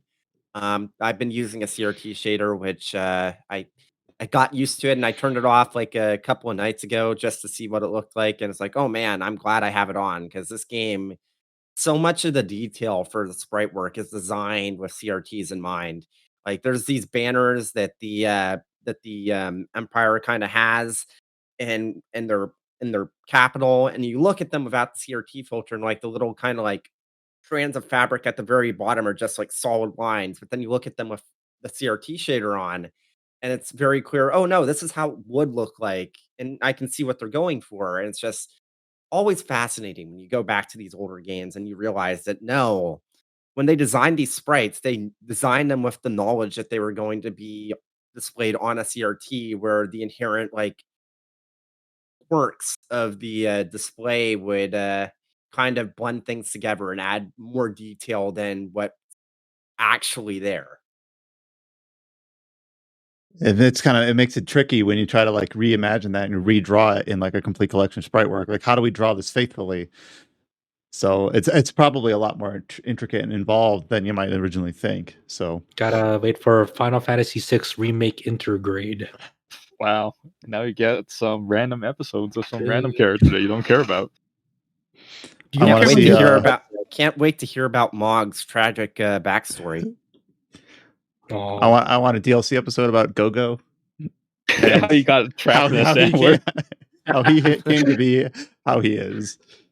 If you have not played Final Fantasy VI, play it, but don't play the PC version or the mobile version. So, like, Square Enix is not doing us or anyone any favors, apparently, with Final Fantasy VI. Could they just what I would say is buy the PC or mobile versions, then emulate the Super Nintendo version with the ROM hack I've been using, the revised old style edition. It's really good. It doesn't actually change up the gameplay or anything. What it does is it kind of straddles the line and figures, okay, here's the bet. Like Woolsey's translation, there's like obviously a bunch of people that love it. It has a lot of character to it, and for better or worse, it's the legacy of Final Fantasy VI for a ton of people. So it kind of like, okay, the Woolsey lines that do make sense and aren't like overly punching up, they stay in. Everything like the other lines where it's like, that doesn't exactly make sense. It uses the GBA translation and It tries to make it so that it fits together well, and I really like it. It's a really good ROM hack overall, and it has a bunch of like bug fixes and whatnot. The Super Nintendo Classic has FF6 also, right? Yes, it does. Yeah, just That's without the also, patch. So yeah, that's also why I didn't buy the mobile version, because it's like, no, I own a copy of Final Fantasy VI, so it's like, yeah. I still have the actual cartridge. So There you go. Or just go, just do it on if you have a working Super Nintendo, and just go find out a cartridge, and there you go. Easy. I could even tell you my file. I grind killing T-Rex and dinosaurs all day. If my file, it's kind of crazy. Is your file still on the cartridge? Could you boot up? Yeah, it's still on the cartridge. It's I could even boot it up. Like did you replace the battery though? Not yet, but it will die eventually. I can feel it. Check your battery. Check your battery, Chow. It might be dead already. What did young Chow name everyone? Just what they are. Oh, young Chow is like young Brian. I hardly ever changed the name. You didn't change it to poop and butt? No. I think you're telling on yourself, Josh. I used to change the Pokemon names to like what they were, and I still did it with like Sword and Shield. So like Wooly. Someone knows how to have fun. Hey, this is what I did. This completely explains like the type of person I am. And you know how I changed my Pokemon names? I changed them from all caps to just first character cap, so it wasn't always like shouted, or it was like, "That's a nice Pikachu you have there." Oh yeah, I forgot about that. I remember like back on the GBA they did that, where it's like, oh, it's just all caps, and so that was how I changed the names. Didn't they only fix that with like the DS games Onward or something? I don't remember, but yeah. But when you see like names of like caps, like shouting all the time. Right? Excuse me, young man, you will not shout their names. I'll make sure of that. And with that, I guess we'll go into the news section. We'll be talking more about NieR in the future, I'm sure. So this week we have a lot of little things, a pretty long list. Most of them are kind of like very quick, rapid fire sorts of things. But we do kind of have one major headliner, at least for the focus of our site. And that is that we have a release date for Tales of Arise, which to me... It arose. Yes. To me, this is like actually like really surprising, because obviously we had a little bit of news on Tales of Arise after a very long kind of like quiet period earlier in this year. And they actually said, like, look forward to first half of the year. We're going to tell you more. Like, they basically said this was coming, but it still feels like a surprise to me. Like, after so much silence for so long, like we have a release date, and they did a blowout of like different editions and all the DLC, like the whole usual marketing shebang. Like, here's all the school outfits and swimsuit outfits and all the collector's editions, and like really kind of just like open the doors to... You can make the two characters into Sephiroth if you really want to. Did you ever say the date? Oh, did I say the date? I am bad at September this. I'm 10th. sorry. Yes, yeah, the release date that I am teasing you with and dangling in front of you, it's September 10th, with an additional PlayStation 5 and Xbox Series X release. Man, they just revealed a whole bunch of this game at once. I'm trying to figure out what to talk about first. Let's clarify it. As you mentioned, September 10th, and it is still coming to last generation consoles. So it's still coming to PlayStation 4, Xbox One, on top of now having a PlayStation 5 and Xbox Series version. Obviously, still being released on PC via Steam on top of all this. So one of the major things that came alongside this is we already knew about, what are the names, Alphen and Shion. Yes. We also know two new characters, two new party members. We have Rinwell and Law, and we have a whole bunch of screenshots and new release date trailers. So like, well, they're not the only party members though. They along with Rinwell, there's like a little owl creature on her hood called Fururu. Yeah, and that's only significant is because there's a big like special collector's edition, physical collector's edition for North America and Europe is the only one that has like a bunch of Fururu accessories and plushie and whatnot in there. I saw the plushie. Yeah, I guess they call it the Hootie edition. So maybe that's the Hoodle edition. Yeah, Hootle. Maybe that's the localized name. But I saw that plushie. I didn't realize that it was EU only, but now I see that it is. What is this? Ha ha ha! I'm gonna get it. God damn it, you guys! Fuck you, George. Damn, savages. Even like a metal case that has like Hoodle's face on it. Oh yeah, I might have just the Japanese name for the owl, but what was the English name for the owl? Hoodle, Hootle, Hoodle. Oh, that's good. That's pretty. But yeah, we have a ton of new. We have an article. We don't normally do articles. By we, I mean Adam, who does 99% of our news. Just for like screenshot releases, but they just dumped 60 of them on us. So he actually like packaged them all up into an article of its own, a whole bunch of all the new characters, of all the artwork. The game looks gorgeous. Like it just does. Oh yeah. They really went out with the graphical engine for this game. They go into a lot more detail, like in like the development messages and the articles about like, hey, we really focused on like just really nailing down like a painting-esque aesthetic for the game, and it looks really, really nice. Yeah, they actually said that they like custom the story though. Yeah, they custom made a shader to deliberately get like that painterly art style, which I think is really neat.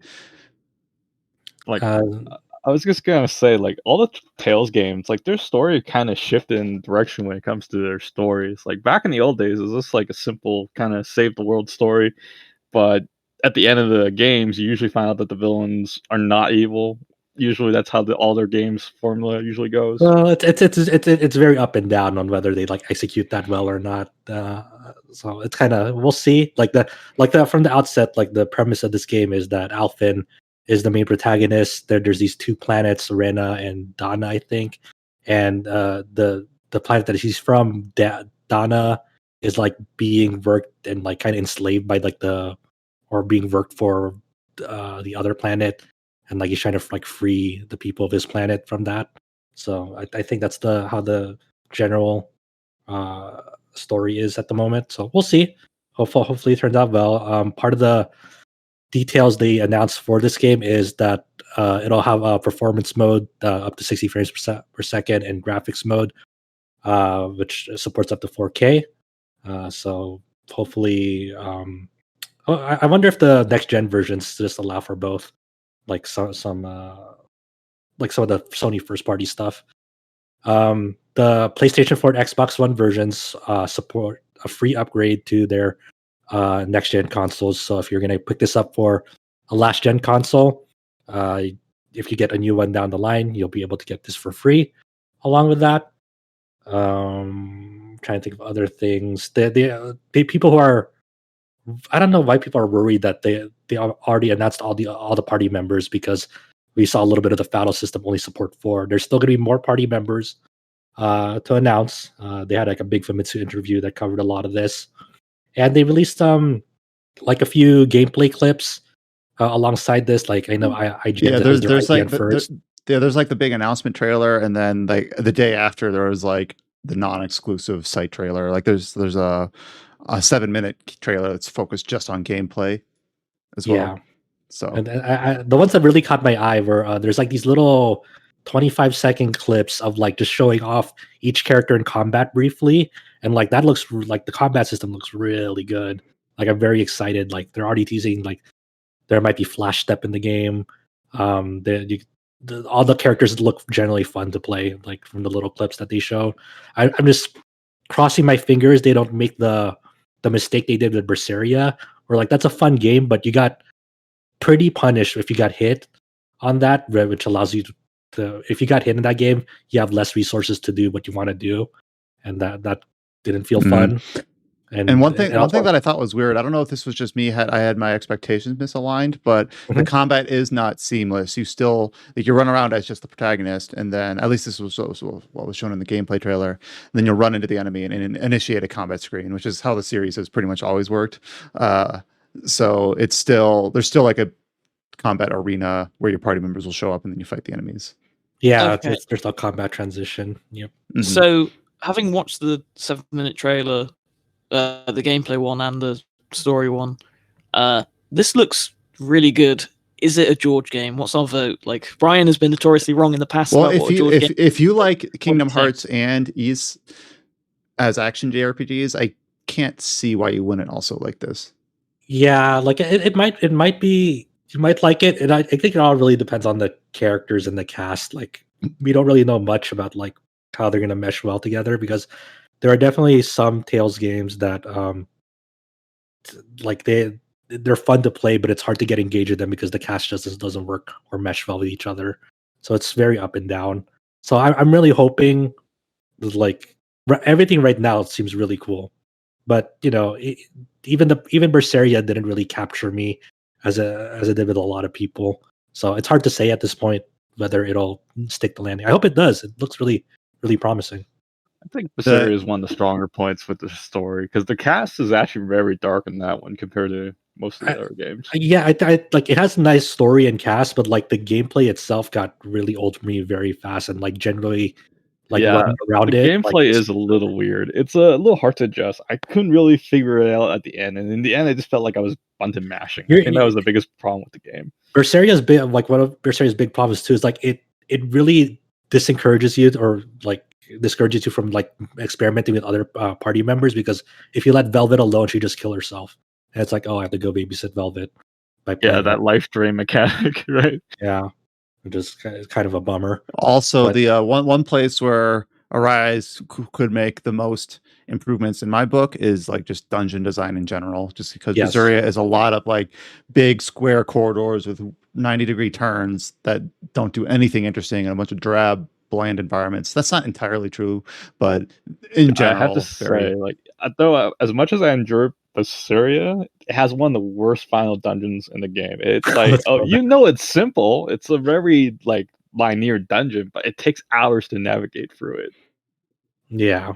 So I think I think they're taking a lot of like the feedback that they've gotten in past games into account, because they are obviously not only just like making graphical improvements and making it look prettier overall, but they understand like like some of the environments in the past games have been kind of drab, and like they're trying to make it more lively. And I think they're taking away the right lessons from them, and hopefully it really pays off in a big way in Arise. Like Arise could be very big for the Tales series if everything like just hits on all fronts. Well, you could be cynical and be like, pay attention to the monster designs in this one because you'll see them in the next 6 Tales games or whatever. They don't have Hideo Baba anymore, the legend, the god. So more on that later. But yeah, September is pretty early. Like, that's not that far away. I'm like, I know I already stated this, but I thought we were going to be waiting a lot longer for this. For some reason. I love how they basically revealed it, then we got nothing, and then finally they said it's coming out in 5 months. Yeah, 5 months. Jeez. But yeah, it looks really nice. It looks really cool. I guess like I think they saw like on the Twitter. I don't know if it was North American or global trends, but Berseria started trending. So I don't know. People are like, "Oh man, I better finally clear that one out," because they all like got. Sidetracked or whatever. I never finished it. Nah, you don't have to. It's okay. You can wait for this game if you're really excited for it. You don't have to push yourself through Berseria if you don't really want to. I feel bad because I'm like, I don't really like Berseria all that much at the end of the day. I don't like. I can't like. I'm trying to think of the last Tales games I actually liked. I used to be pretty hardcore. Vesperia fell apart for me in the second half, the very last stretch of that game. The third act is the worst part of the game. Yeah. But yeah, I used to be a big hardcore Tales guy. I owned like every single Tales game until the Vesperia. But I can tell you, my favorite game is still the Tales of Destiny remake that never came out. Mine's still Tales of Eternia. That's still my favorite Tales. I'll be a normie and say I did like Vesperia. I also really liked Abyss. So I'll play Tales games. I was under the impression that these were sort of like universally adored. Like, obviously, I know the series is like a big deal, but to hear like, well, the thing about Tales is that it has like these pockets because it has a very spotty history of localization. Like not only just some games make it and some games don't, but some games make it to North America but not Europe, or Europe but not North America. So it's really like where you grew up and when you grew up that might affect, and like also just your penchant for how willing you are to import stuff. I discovered the series a lot earlier. Basically, I wanted some kind of fix that wasn't Final Fantasy, and the Tales sort of provided that fix at the time. I was playing Tales of Fantasia by that time. And they were like, "Oh my god, this is so awesome!" Because you get like a real-time battle system that felt like a fighting game, sort of, but with RPG elements. But it just was something unique at the time, right? But as as time grew, you'll find that the first game is really outdated, and when you play the newer games, it's just like I can't go back to the old games anymore. No way, I could go back to the old games still. For me, a lot of older Tales games I prefer over the newer ones. But then also even like within similar release, like Legendia, Abyss, and Symphonia all released roughly around the same time, I want to say. But Legendia felt way different than the other two, so there's a little bit of what flavor of game do you like more sort of thing. So, but even that had its own localization oddities. Okay, let me contextualize it for George. A lot of this, like up and down with the series, reached a breaking point all the way down when Tales of Zestiria was released, because that was being touted as like the big anniversary project that's for the higher end consoles at that time, which was the first PC release. Oh yeah, it was the first PC release, and like Zestiria is generally considered the worst Tales game for a lot of people. In Europe, in that poll, it ranked really high, but that might just be because they are more because of a PC release, and also that it had better European language support. So there's all these like factors. They like, why would so and so like this game over this game? But they have to like factor in like all the context of the release, where we don't all have the same experience, but depending on where we were at the time. And then contextualize that even further. But besides Arise, that was 2 Tales games ago. So ever since Hysteria, we've only really had Berseria as like the last big mainline Tales game.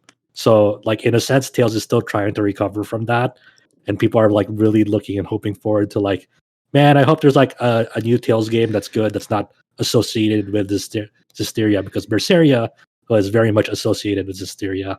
Made it better, I guess, retroactively. That makes sense then as to why like Tales of Arise has had so much hype around it. Yeah, like when I joined RPG sites on those things, like, when are we going to hear about Arise? And like we just make tweets about it, like, oh, we still haven't seen it. So I guess it's like now I can kind of understand that there's like a lot on its shoulders to be great. Here's the hoping, man. It's like a big series reboot button. So, and it used to be like basically an annual series for, maybe not like literally annual, but it would have a release every year or every other year. And then Berseria was 2016, and then they're like, all right, back to the drawing board for a bit. Let's take some time and course correct. So that's also kind of why it's got this extra like expectation on it. I think that's probably why the series sort of went mediocre, because they kept releasing series like a new game every year. It's like you got Cilia 2, where we just recycled the entire asset so we can get this game out early. It's like, I don't know, it's just terrible. Man, Cilia 2 is a really funny game because the main character is like, why would you play anyone else but the main character in that game? It was just designed for him. Dude, he's the most OP protagonist ever, dude. Fucking Cilia 2. Another major headliner of this week is about Ace Attorney. The Great Ace Attorney Chronicles. Go ahead, James.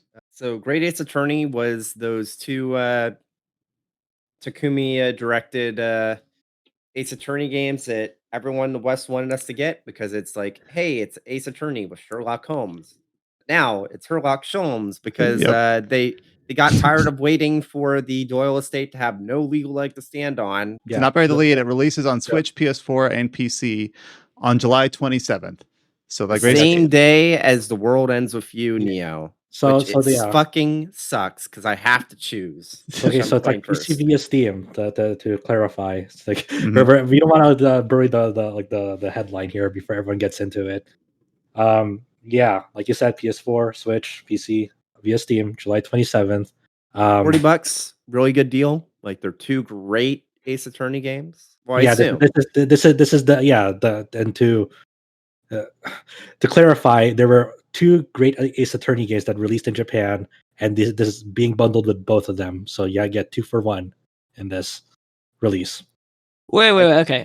Back up a sec. There's someone. I have no idea. Right.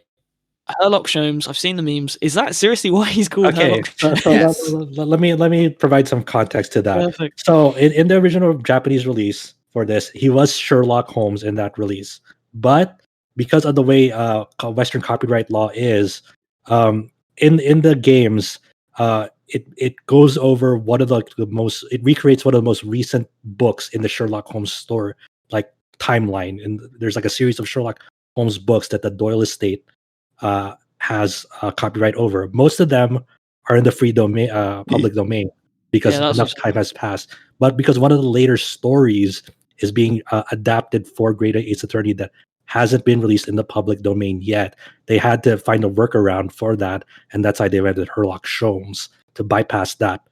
Like it's a loophole for that. You see similar stuff like in the JoJo anime. You call it a loophole, but it's more like a Lupin hole. Yeah. The joke being that yeah. Offer from Lupin was trying to use that to get away with a loophole, but they still tried to like countersue or something like that in history.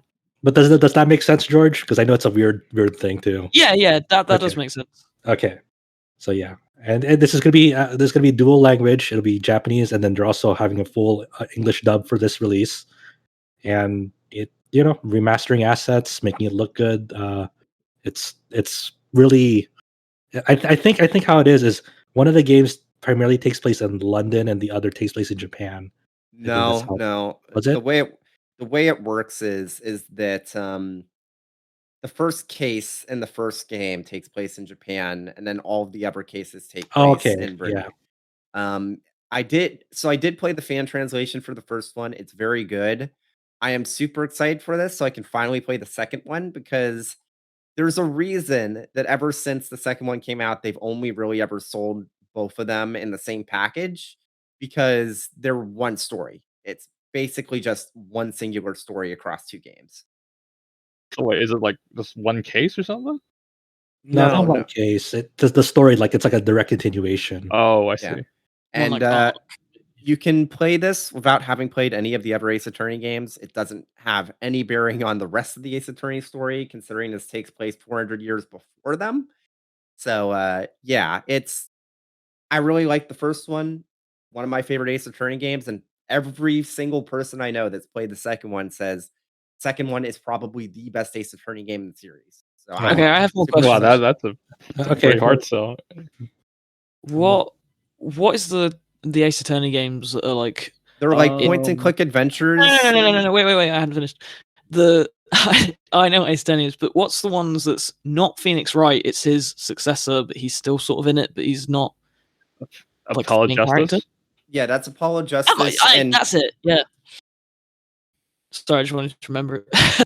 Okay. Yeah. I guess what was I gonna say? So this would be. I'm trying to remember. Besides this, these pair of games, what are the other Ace Attorney games that haven't been localized yet? The only one that hasn't been localized, the only one that hasn't been localized besides these two now would be Investigations 2. Okay. But that has a fan patch, so yeah. But obviously, we would like to see an official release instead of fan patches. Yeah.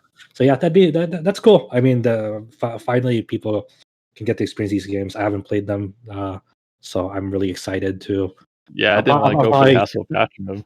Yeah, I'll probably get around to them after Neo the World Ends Video. That's a tough day, but yeah, if I hadn't played the first Great Ace Attorney, I would have to play Neo first. But unfortunately, I did play Great Ace Attorney 1, and I've been waiting for Great Ace Attorney 2 for years now. So it's like, this is easy for me. I'm just gonna go for Ace Attorney. No, I guess for people who only want to see the story for this game, like they don't want to like deal with the gameplay, they just want to see the story. They did add like a feature in these upcoming releases of Great Ace Attorney, where it's like a story mode where you basically turn it on and like it'll play the game for you, and you can just like see the story and the cases unfold. Come on. I mean, if you don't want to, I mean, some people that aren't here for that, they just want to see it unfold, which is all right, sure. Yeah, I assume we'll be hearing about that on the podcast come July. So. Man, this year's all of a sudden feeling a lot more packed. A lot of smaller bit news at the end here. Probably about a dozen little things here. We'll see exactly which ones we want to spend time on. The first one is about Phantasy Star Online 2 New Genesis. So we...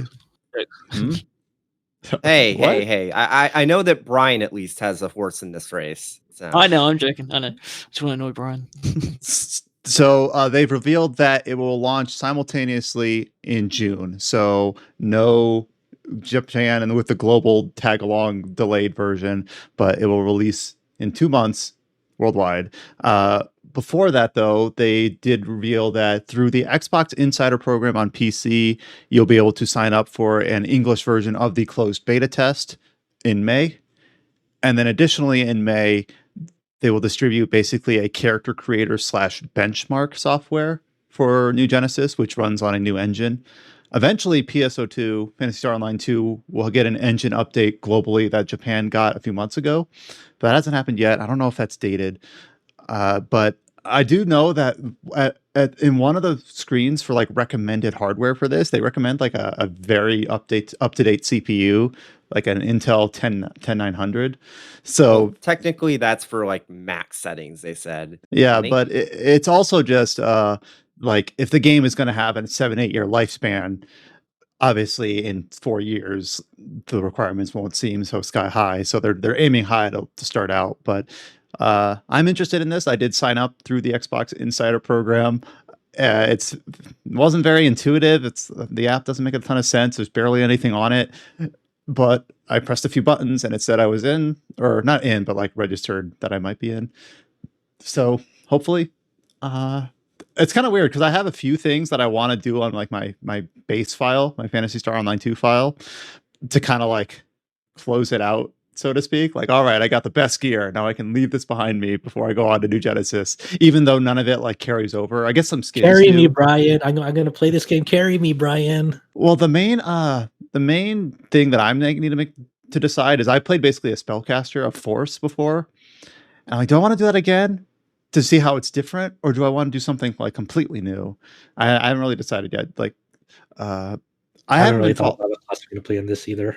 I haven't been following the news like to a T, like which classes are carried over at the start and which do we have to wait on. Like I believe like some classes that were introduced later in Phantasy Star Online 2, like the Bouncer, aren't at New Genesis at launch. They're God damn it. My main's a bouncer. I don't know. You just don't take that as gospel, but I just know that some of the later classes obviously aren't showing up at launch. They're probably going to pepper them in over time. I assume you'll see like fighter, hunter, ranger, force, tector, stuff like that. Just the base like 6 or 8. But I'm sort of just like I'll go in. And what's there is what's there, and I'll choose between what's available at the time. Maybe I'll mess with the character creator, and I don't know how in depth that'll be next month, but I am planning to jump onto this game at launch. Yeah, maybe I should do that character creator so I don't have to worry about it at launch.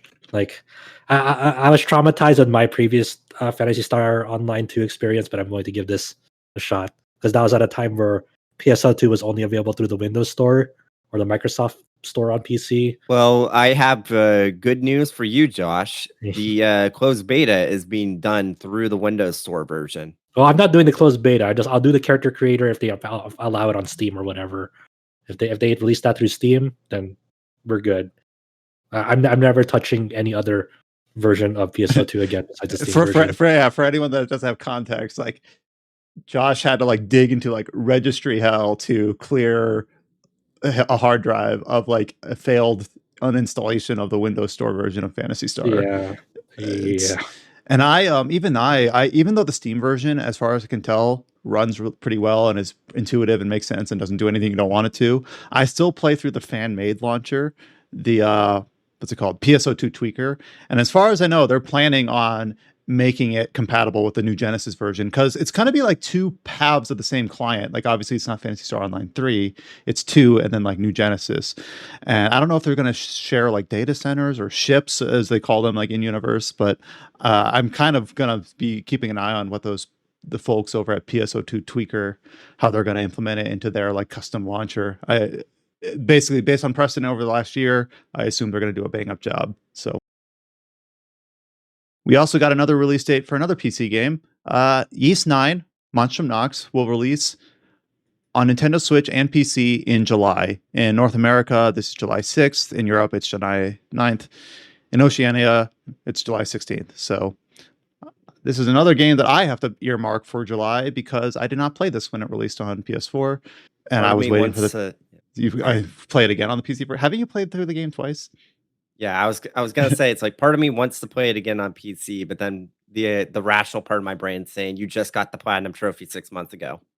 Yeah, But obviously, we have to hope that this has a better launch than Ys 8. All signs seem to be pointing that way. With It's Durante. I yeah. wouldn't even worry about it. But yeah, Ys 8 had like the original release, and then the niche-driven update to redo the translation, and then Durante fix up after that to eventually kind of get it in a good spot. Actually, technically, didn't the PC version for Ys 8 originally get delayed until the retranslation? That's right. A day or so before. Yeah, that's right. The translation for the console version of Ys 8 and the PC version like coincided, and then the PC version had to have like another go pass through with. God bless you. Try to like keep up the chronology of Ys 8. I never want to think about it at this point. Falcom games are just difficult because they have staggered releases, and then they get late ports after that, and then on top of that, there's there was also a Ys 9 console patch in Japan, but not in North America yet, as far as I know. It's tough. Like it's Tales of Arise. Just everything releases at once everywhere on one date, and then even the regions here, where Europe, Oceania, and North America have different dates for this version of the game. So yes, I don't know how Adam keeps up with it all, but it'll be on PC this summer. So I really like Ys 8. It was my favorite of like the new style of Ys, the party Ys, which I didn't like 7 or Salsetta much, but I did like 8. And it seems like 9, once you don't have performance issues to deal with, ends up being a really, really strong game as well. So thanks. I have the exact same thought about all the Ys games. I just feel like ever since they switched to the party system, it's just not the same. But 8 kind of won me over. Yeah, I feel like it's not even really a hot take at this point. Most people that have played the majority of the Ys series kind of agrees that the party system really wasn't worth it until 8. Like 7 and Memories of Salsetta, the party system just was not super good. Here's a follow-up from a big conversation that we had a couple months ago. Obviously, we had our big feature detailing all of the RPGs on the PlayStation 3 and Vita digital storefronts because of the looming threat of their imminent shutdown. However, Sony did formally announce that they're going to keep the PlayStation 3 and Vita digital stores alive based on the overwhelming negative feedback. So we mentioned that we would eat crow if we were wrong, but I think like that was it. That was if the reports ended up being false. But the thing is, like the reports ended up being true. The reports, yeah. But then Sony decided to U-turn and backtrack. Also, an addendum to this, somebody found out that the web store, the old web store, they didn't actually remove it. They just removed a few like HTML links in order to get it working, and somebody made an add-on for Firefox that lets you just get onto the old web store and use it again. Which is crazy. That's that simple. I guess the important detail here is that they're still shutting down the PSP digital storefront on July 2nd as planned. So I mean, this is good for the most part, but we're still losing a good chunk of games to time.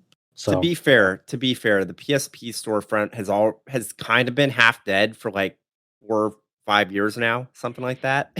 Like but it's still like there's still stuff on the PSN store for PSP, and those things are still getting deactivated. So is there like a workaround for that? Like you could download a PSP game onto your PS3, then you transfer it to your PSP. You could do that. That. And one of the other things is I believe they said that the download list will still work.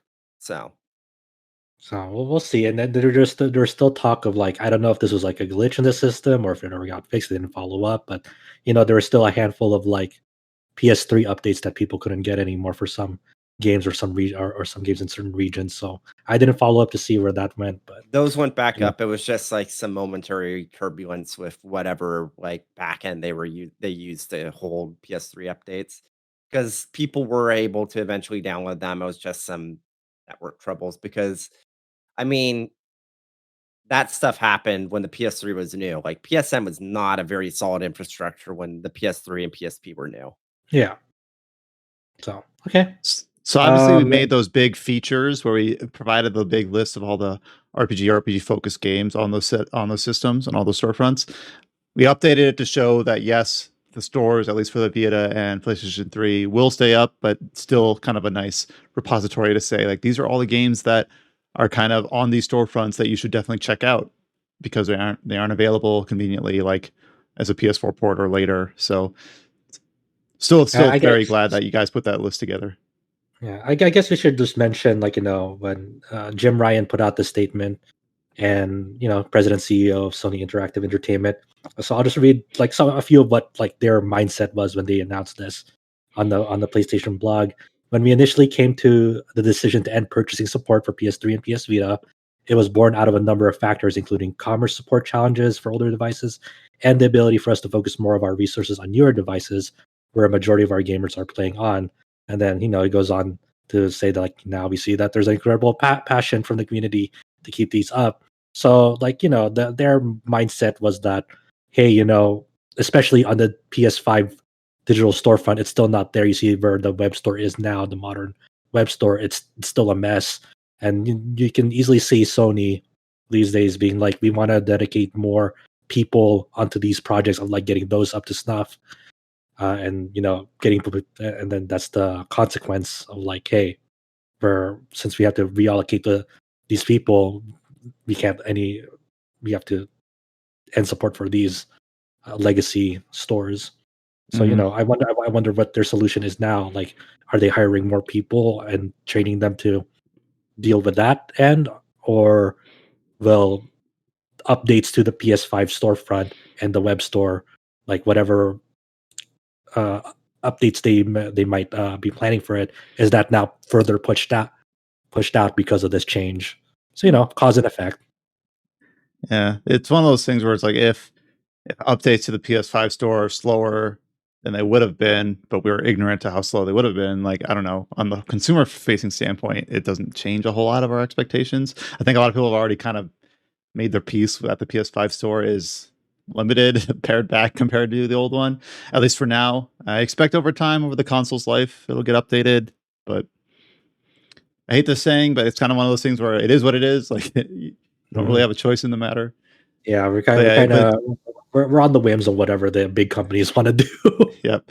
It's at least, though, in this particular case, we didn't have to just eat the fact that those games would no longer be available. So the voices were heard. So best possible outcome, even within those constraints. Not with the eating crow part. Well, I mean, we'll see, right? This announcement is great, but it feels temporary because it feels like it's inevitable one day still. Yeah, it does feel like there's still like a doomsday clock almost. Yeah. It's also in the long run. One thing that happened after the initial announcement for the store going down was a bunch of PS3 and Vita games like shot up in value. They've started to normalize now, but they're normalizing to a higher value than they were before the announcement. Sony's in cahoots with the resellers? No, I mean, like in the long run, it's just going to mean that the final price that these games probably settle on is going to be higher for it, since it's like off on. It's not something necessarily that's Sony's fault. It's just, well, damn. Well, it might be like a weird side effect of this is that it kind of increased the visibility of some of those games on those systems. Like, you can play some like these awesome Suikoden games on that storefront, and they're really good. And some people might be like, "Oh, let me download and try it out." Like, almost like a spotlight was put on there. Like, by the way, we have all these awesome like legacy titles available here, and they're going to stay available now. So, if there's like silver lining. Yeah, let me put it this way. The copy of Mary Skelter Nightmares I bought at Anime Expo 2019 for $30. It's still going for over $200 on eBay. What was it at? It was at $100 before the announcement that things were going down, and it bumped up, and it's just stayed up.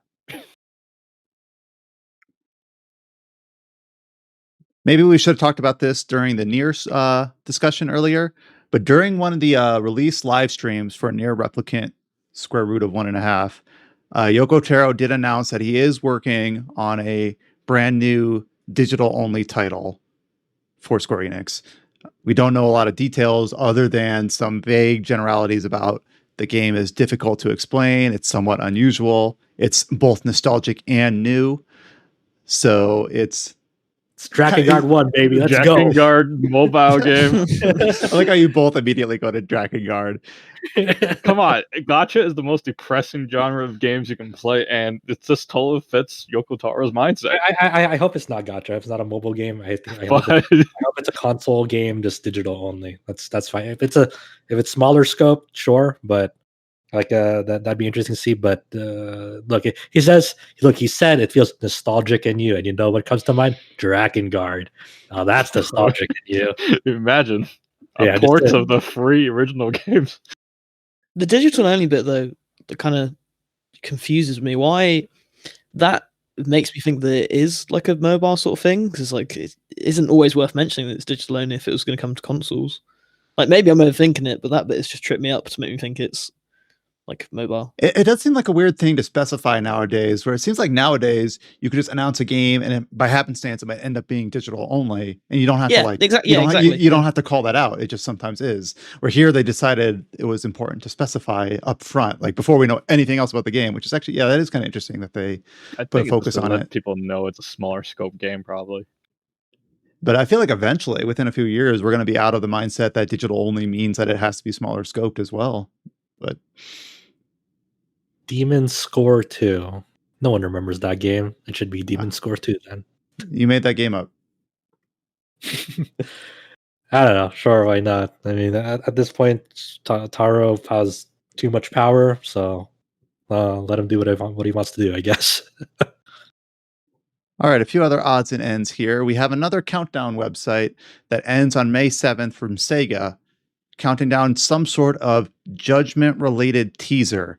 So obviously, Judgment just now is getting the new console port for their the new console version for the PS5 and Xbox, which has a slightly different art style. We did actually do did we do a review on that wasn't called out in the podcast document? Cullen did.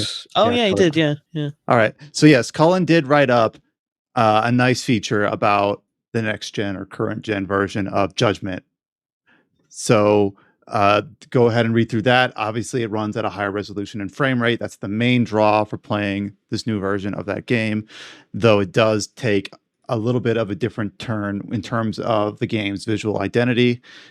It's a lot less like contrasty. It's a lot more flat lighting, kind of a lot more natural looking, which it's just kind of a different vibe for the game. I haven't played it, but I look at some screens of the PS4 versus the Xbox Series X version, and I think the older one looks better, but then I look at some and I think the newer one looks more natural. So it's definitely just going to be kind of like a personal preference sort of thing. But alongside the release of this version of Judgment, we do have a teaser website showing that they might continue with this sort of like RGG Studio sub-series in some fashion, counting down to May 7th. So they call it Judgment Day. Yeah, wow. Amazing. I think everyone kind of just assumed that Judgment was going to continue after Yakuza 7 was a success, because it's like, well, people still like the action, like what did they turn into an RPG? two parallel RPGs. What did they turn into a turn-based RPG? I just feel like SaGa does a lot of these. Maybe it's just as someone who's like kind of a Sonic fan. I'm not really, but like I keep an eye out for announcements. They always do like, hey, look at this Sonic thing. It's like, it's a Sonic comic. So I kind of feel like I'm not going to get my hopes up. I mean, a sequel makes the most sense, but it wouldn't surprise me. They just go, really fun. George, I'm just going to let you know right now, that's entirely just the Sonic thing with SaGa right now. Oh, okay then. Poor Sonic fans. It's interesting though that even the Japanese focused like Twitter account, for instance, is calling it Judgment Day, even though in there the game is called Judge Eyes. Not Judge Eyes Day. What? But yeah. I just thought it was interesting. Like, I was thinking, is that an American branch focused like naming? Like, no, it's on the Japanese one as well. But I guess can we call global it Judge companies? Eyes Day? Yes, Judge Eyes Day, May 7th. Judge Eyes Day. That should be the podcast title. I was just going to say that. I'm not going to think about Judgment or Judge Eyes or Judgment 2, Judge Two Eyes. Judge until Two like Judge Two Eyes. I want to play what I was trying to get at before I lost track. Was I want to play Yakuza's 5 and 6 first. Those are still on the back burner. I want to clear out that series, and then if I'm itching for more, I'll get into Judgment. So it's kind of like they're waiting for me when I'm ready for it. Man, that should be the sequel title, Two Judge, Two Eyes. So Judgment 2, Electric Boogaloo. Yeah, I mean the only tangential thing that we have right now is Sega filed a trademark whatever time ago. Like the trademark was for Lost Judgment, which is I don't like it. I don't like it either. What like if this was a sequel to Judgment, what would you guys like to see in it, or what would you like to see less of? More judging. More lawyer. I haven't played it, so I don't know. No, I haven't played the original. I just ordered the I just saw the original trailer, to be honest, where he's a lawyer still, and he goes to become a cop. Oh my god, there's like no lawyering at all. What the lawyer part? Come on. He's like, more lawyering. I'm like, what lawyering? I've heard it needs fewer tailing missions. That's what I heard. There we go. Yeah. Then in the original, you had like these sections where like you had to go follow this guy or this girl and for your investigation, and those segments really dragged on. So hopefully, if they're gonna have it, change it to be faster paced somehow. Because that, what I want is they need to keep like the same like sort of opening, like Japanese like drama show opening that the original had, and Alexandros, the music band, performed for it. They should keep that and still have Alexandros do it. That was really good.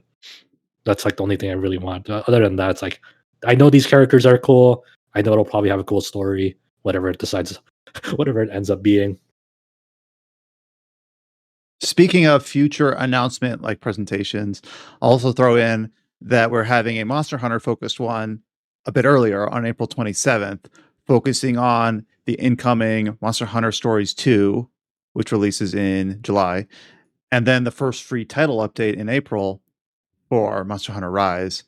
So that'll also be another stream to look forward to. And not too long from now, honestly. That's next week. So, man, how are we already this far the way through April? But yeah, so I guess before the next podcast, we'll learn about some of the details of the upcoming Monster Hunter projects. Yeah, you would hope by that time, by our next podcast, that this content is out, because they're running out of days in July April, and by the time the next podcast is, it'll be the next month. Don't tell me that.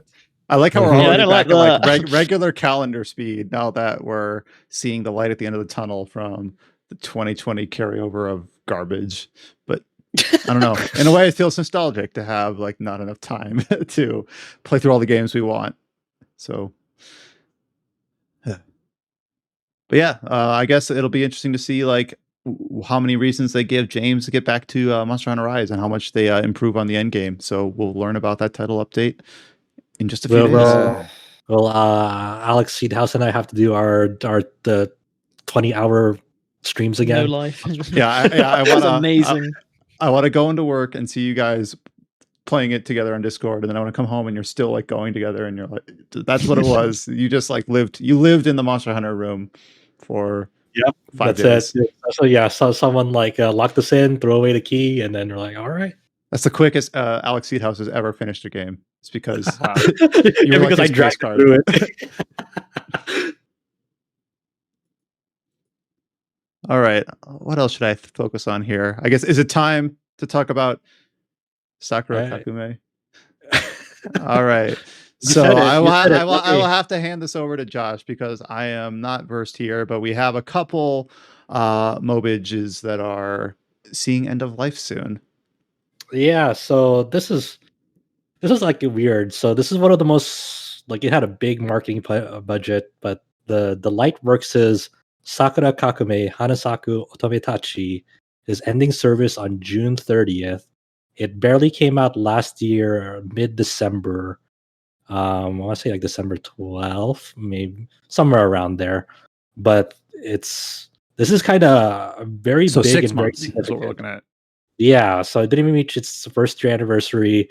The end of service announcement didn't even like reach how, like, people are already jumping ship, obviously, from that game since the end of service. So this is one of those projects that should have, on paper, done very well, because one, the developer was the Lightworks. They are the developers of Fate Grand Order, and that game makes a lot of money every single year. It's one of the biggest mobile games out there. Two, this was based on the Sakura Wars IP, and Sakura Wars is a very, big in Japan, or was very big in Japan. So it's one of those things where like there's these two juggernauts that came together, and on paper should have been very good and should have lasted quite a long time. But as more and more reports about it came to light, like there was a big budget, not in terms of just marketing, but like just on the game itself. Like when they announced this game last December, like unveiled it, there's like this big 30-minute OVA, anime OVA alongside it, and it was supposed to be like, you know, the next big thing for Japan and mobile games essentially. And just to see this come out like out of nowhere and be like, oh, they're already ending service, and that's, you know, for a lot of factors, along with just a lot of budget being put into it and not enough profit coming out of it. Because I played this game for about maybe 2.5 months, and like there's certainly a bit of charm to it with its like cast of characters and story, but like the gameplay itself wasn't all that engaging. The gacha itself, like, you know, it was very unforgiving, and like it didn't feel engaging or fun. Like you're kind of like just doing like chores, and it didn't like, feel I could gratifying. see this thing gonna be a failure coming from miles away. If you played Fate Grand Order, you know that this whole game was carried by its brand. It wasn't carried by the Lightworks' awesome video game. It was just carried by their IP. Like people, if you ask any Fate fans, why do you play this? They'll say, I like the characters, I'm into the story, but they never said it's because of the Lightworks. Yeah, you're totally right. But that should have been the same case for this, where the Sakura Wars IP should have carried this. But the unfortunate thing about this is it's such a deviation from what Sakura Wars fans wanted. Because unlike the Sakura Wars games where, you know, you had like these women going to mechs and like operate them like mechs, this Sakura Kakumei was like a weird like next generation thing where the girls they didn't like operate mechs, they like turn into them. They have like a magical girl transformation, and like parts of the mech like was bolted onto them. It's like, what the fuck is that? That's not the Sakura Wars I know. You look at the characters, it's like, that's none of the Sakura Wars characters that I fell in love with. So this, you're like probably the biggest Sakura Wars fan I know, Josh. Does this kind of worry you about the series at all, or do you think it's just like a mobile thing, or do you kind of go I don't know, I feel like I'm so already I've already accepted that Sakura Wars isn't going to come back in the way that I wanted to. I think I felt like that even with the recent Sakura Wars game last year, where like I liked it, but it's not really enough. Yeah, it wasn't really enough. And then they had like a TV anime series that was a sequel to that game. And like that wasn't really a great series. Like I watched it and I watched it all the way through, but I was like, that's okay, but like it's interesting. They could take it in interesting directions, but I don't think that did really well either. So it feels like the path to Sakura Wars should be obvious on paper, but I don't know if like we live in an era where that would be successful. Like I don't know if they re-releasing or remastering or remaking the first 3 games, for example, like in a collection or something. I don't know if that actually would sell well. Like I don't see it coming back, because like the series has been dormant since like 2005. Ever since they released the Sakura Wars 5, it's like it just became forgotten. Then it's like now you're trying to establish a new fan base with a new game. It's hard, you know. It's like you just came out of nowhere and you just expect to get all your old fans back. It doesn't work that way, right?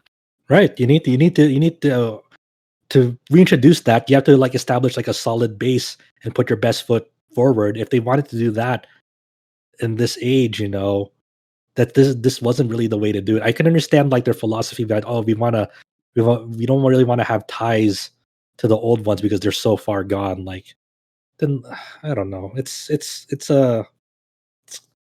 I don't know. It's not, to answer your question, George. It's not less of a concern and more so I've already been consigned to it. Like resignation. Yes, thank you.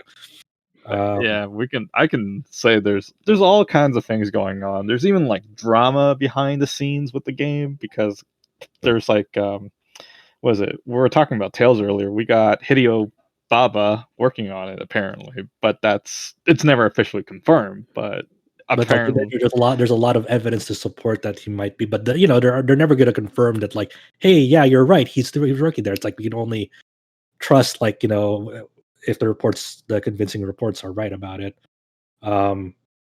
Yeah, and like, the Hideo Baba was, if you remember, like, especially with Tales of Systeria that we were talking about earlier, like, he was the center for a lot of like the drama that happened behind Tales of Systeria's marketing and how that was not conveyed well in the game. Where, I think her name was Alicia in Tales of Systeria. Yeah, she was supposed to be the main heroine, and they said that, and later on he said she wasn't, and that it's just the main character and Rose, and people trying to use all kinds of things, trying to spread rumors, and you don't know what's true or what's not. Some people Okay, but that's the thing about it. Like, in the marketing for Tales of Systeria, they really set up Alicia to be the main character from what the marketing was saying, like how they presented. Even the figures that you would buy online of Alicia, it says she's the main heroine. Then later on, they have to completely write that out after the fiasco or whatever.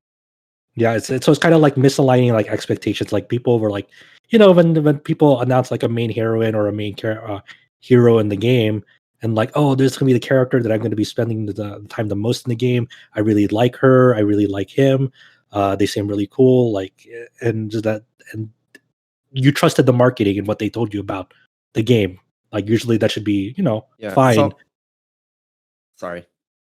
Yeah, go interject. Go what I was gonna say is that I think if there was like a narrative reason for it, like, for example, well, I guess it's still technically a spoiler. Even it's been out for 4 years, and honestly, Spike Chunsoft with their streaming guidelines things, fuck it. Yeah, fuck it, dude. Danganronpa V3 did something similar to that, and I think the way it was handled in the game. Now, obviously, some people disagree, but I feel like it was really, really well done. And I mean, doing something like that, playing around with marketing, it can, if there's like legitimate reason to do so, it can be a cool thing. But from what I understand, there wasn't really a good reason for the whole thing with Systeria. Yeah, that's I feel it was done last minute. Like, there's a lot of equipment you can find for Alicia, like her spears and all that stuff. It's like, why are they still in the game? It's like, I feel like she was just cut out last minute. Yeah, they're like even the game itself, like the game system itself. It's like it led you to expect one thing and you totally got another. It's like, you're giving me equipment for a character that's barely with you 30 minutes in total. And to the point that, remember, Hysteria like got DLC after it's released to try to be some sort of apology to it's like, oh, here's a DLC focused on Alicia, and you get to play with her a lot around more. And it's like, this isn't what people wanted. Yeah, nobody wanted that DLC. And the worst part of it, there's a cliffhanger at the end, so you expect another sequel with it, but since it's bombed, nobody made any stories after that. Yeah, so it's a whole ordeal, and it's looping back around to Sakura Kakumei, and people like, a lot of people, Baba's history, like, up to this point still isn't great, right? Like, people have listed out, okay, let's think about like Baba's like things before this. So besides the Hysteria thing, remember after Baba left Bandai Namco, he went to go to Square Enix and establish Studio Stolia, and then they had like this big RPG project in development. They even released like a teaser trailer. It's like called Project Prelude Rune, and that never came out. They got like silently canceled. And Studio Stolia, I think just recently they shut down Studio Stolia. Like, it's still working as a subsidiary for Square Enix for a while. I think they finally pulled the cord on that, but it's like, and Hideo Baba was like the center of that. So it's just like, what the hell's going on with this dude? What the fuck? What happened? I just don't think he has it in management. I think it's crazy. It's crazy. Yeah. Studio Stolia shut down in 2019, but yeah. But that project was silently canceled like way before then. They shut that studio down. So it's weird. It's really weird and bizarre. So, I mean, life goes on, but this is a big like turning point for like how people perceive the Lightworks, right? Like people, as you said, Chow, like when people think of Fate Go, they don't think of the Lightworks as like, oh, they're such a great developer. They think about like the Type Moon side of it, the stories that Type Moon makes for it. Yeah, it's carried by their brand. I mean, if you tell me to play Fate Grand Order, it's grindy as hell. The monetization is one of the worst in any gacha game. There's no pity. If you just have bad luck, you lost your entire life savings and you're dead. Right? There's no forgiving features in that game. I mean, there is pity in the game, but it's not the way you want it. Yeah, you basically have to like wail to like $10,000 probably to get that used. It's disgusting. But that's just crazy that like this is probably one of the most marketed mobile games in recent memory, Sakura Kakumei, and for it to just like they pulled the plug on it so fast because they saw just how fast it was draining money for a very minimal return. That's insane. I just feel like SaGa like forked out a lot of money, like commissioned them to make this because they feel like, oh yeah, if they do this thing right, we're gonna get a ton of money from revive the Sakura Wars brand instantaneously. I feel bad for Kohei Tanaka, the composer of the Sakura Wars series. He was working on this game. He's like, yeah, I'll keep on, composing new music for the game until it shuts down. I mean, so please enjoy it. Until it's like Kohei Tanaka, very talented dude. Yeah, he's one of the best composers in the Japanese music industries. Yeah. So I mean, like there was a lot of like neat things to Sakura Kakumei, and some part of me still wishes, like, you know what? I hope they at least make a console game for this cast of characters and this story. There's still value in that, like in their concept to it. I just think that this was the stars misaligning. Like this shouldn't have happened. To be honest, of like they should have, if they wanted to try new things with Sakura Wars, they shouldn't have been a gacha game. I'll throw this in here while we're on this sort of topic. We also learned that Star Ocean Anamnesis will be shutting down its Japanese client in June. Now, it did have a global launch a few years ago, but that one had already shut down. It was basically relegated to being a Japanese-only online game, but that is also shutting down in a few months. The difference here is that for the Japanese client, they will have an offline mode available to players to access some of the characters they've acquired in episodes 1 through 3 of their story. So, but it is shutting down as well. Yeah, that's shutting down on June 24th, and the offline version is you can I guess see story episodes 1 through 3, and like episodes in that game are like story arcs. So you can like see arc 1, arc 2, arc 3. Like they take the story pretty seriously after the first episode, because the first episode is like your typical bare bones gacha story. This one was really big as well for Square Enix for a good chunk of time, like about 4.5 years. Yeah, 4.5 years. And like a lot of people really liked it. Like the battle system was pretty fun, very fluid. The multiplayer was pretty fun to play, and they had like a lot of crazy collaborations. You had your NieR collaborations with it. You had collaborations with Guilty Gear. You had collaborations with Sakura Wars. Like there was a lot of crazy collaborations for Star Ocean Anamnesis, and like the character models, the fidelity of them was like pretty high quality for a mobile game. Like it was actually a really fun game to play. Like both the Japanese and global version. It still sucks that like the global version, like I don't know if it lasts more than a year, maybe just barely over a year if I remember. But like now this is coming to an end, and it's nuts. Like this is like the only thing Tri-Ace has been doing for a while. Like they were developing it, and then I don't know. I mean, so as someone who doesn't play these games, trying to compartmentalize it in my head, what I see here is kind of like almost like the Destiny problem in a different way, where it's like you try to create these competitors, but there's just these like titans of Grand Blue Fantasy and Fate Grand Order that are just really difficult to survive alongside. That's kind of like the impression that I get, but I don't know if that's misinformed. I think the problem with these gacha games is like once you're dedicated to one game, you need to spend a lot of time in that one game, and it's hard to divide your time to multiple games. So you have players who already invested hundreds or thousands of hours and money into a game that's, Fate Grand Order is not going to be shutting down anytime soon, and like I don't have time or bandwidth to occupy my time with Sakura Wars' attempt at the same thing. Yeah. Yeah, you guys pretty much nailed it. Like, as the amount of mobile games people are trying to put into the market is only increasing. So obviously, as more mobile games get into the market, there'll be less. Like, especially if a successful one enters the market, like Uma Musume did a few months back, like more people are going to be focused on that. People are going to spend more of their resources, their money into that, which means there'll be less money going to other mobile games or gacha games because, like, hey, I like this thing now. I'm not really, this thing is kind of old to me. This thing is kind of like, I like the new thing that's coming out. And that's kind of the big problem, right?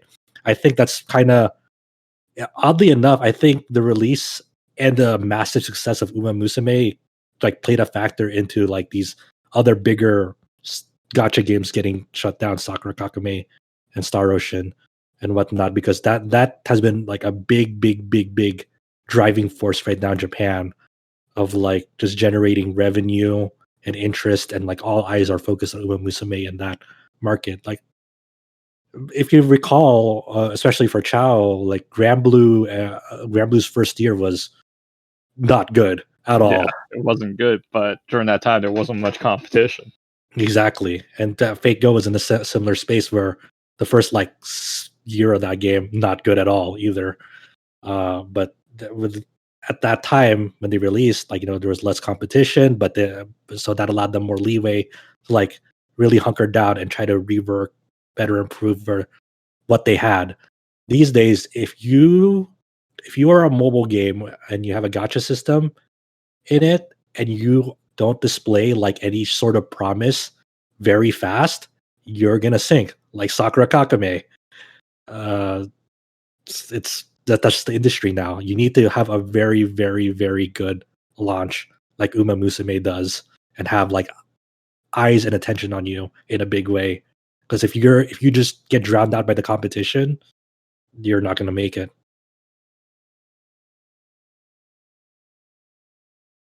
So what, like, if you're in this space, are there gacha games that are announced that you're eagerly anticipating, or like what is the current like zeitgeist, for lack of a better word, for the space? I mean, the Ume Musume is like the one that pretty like, much is it. Like, but most people are probably looking forward to, hoping for a global release. I mean, there's a subsection of it where like there's that NieR mobile game that's yet to be localized, NieR Reincarnation. But like even like the early reports of that, it's like there's not a lot of content in it. Like a lot of people who play it right now are like, it's okay, but there's not really much to it right now. Like, it's very unimpressive, which is a bummer to hear. But that's also another like worrisome project. Like, where's it gonna go down the line? Will it live that long down the line? Because if it doesn't turn around fast, how long is Square Enix willing to give the staff of NieR Reincarnation to turn things around? On top of like still waiting for a global release to add on to the revenue of that. Who knows? Oh yeah, that one. I remember now talking about it, clear the cobwebs a bit. That had at least 10 million downloads. I remember talking about that now. So 10 million downloads is great, but if you're not raking in, if no one's spending money in it, yeah, it's free to download. You're not making money per download on that. I think the next one feasibly to like shut down is that Blaze Blue Dark War. To be honest, like people have been looking like at the financials for that, and they're like, "Oh, this is not doing well at all." I think that's the fans never wanted a gacha game. They just wanted a sequel to a fighting game. They wanted a fucking fighting mobile game, yeah, or not a fighting game, a fighting game, not a mobile game.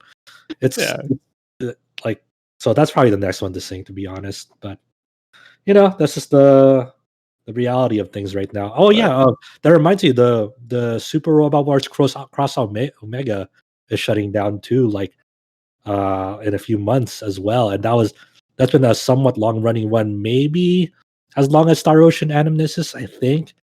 And that was a really big one for Japan for quite a while, because it had like crazy collaborations with like giant robot shows coming into SRW. So it's crazy to see that like these games that like on paper should have kept on going or should have been continuing to be successful, they're just getting shut down. And it's like, oh well, all right. And who knows? I mean, there's also the contributing factor that's when we're taking the Japanese audience into account, is the Switch. The Switch is very popular in Japan, and it's a mobile device that like you can take around and play like games that have no microtransactions with them. You pay for the game once, you get the game. You don't have to worry about like, oh, will I have enough gems to go roll this SSR character?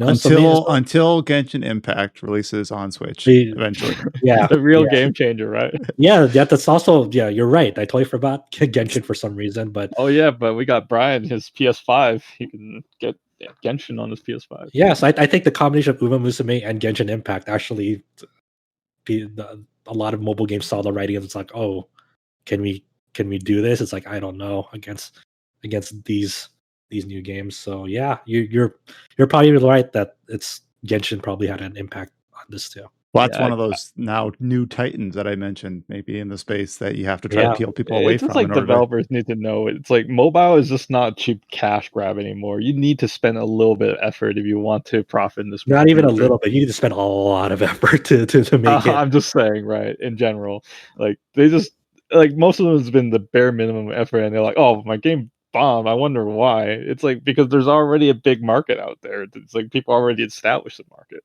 Yeah. I mean, speaking of Super Robot Wars, sorry, I was gonna say something that is definitely a hot take. Listening to you guys talking about the mobile game market, it feels like mobile games are the cryptocurrency of video games. I feel like I need a shower. Well, you aren't wrong. You aren't wrong. I wonder what Trius is doing now, though. Like, since Star Ocean's closing down, what's Trius? What do they have? Maybe another new Star Ocean game. They can announce Star Ocean 7 or something. Well, look, I would love a new Star Ocean game, but they need to really step it up from the last Star Ocean console game, man. I would take a remake of 2 since they did the 1 of 1.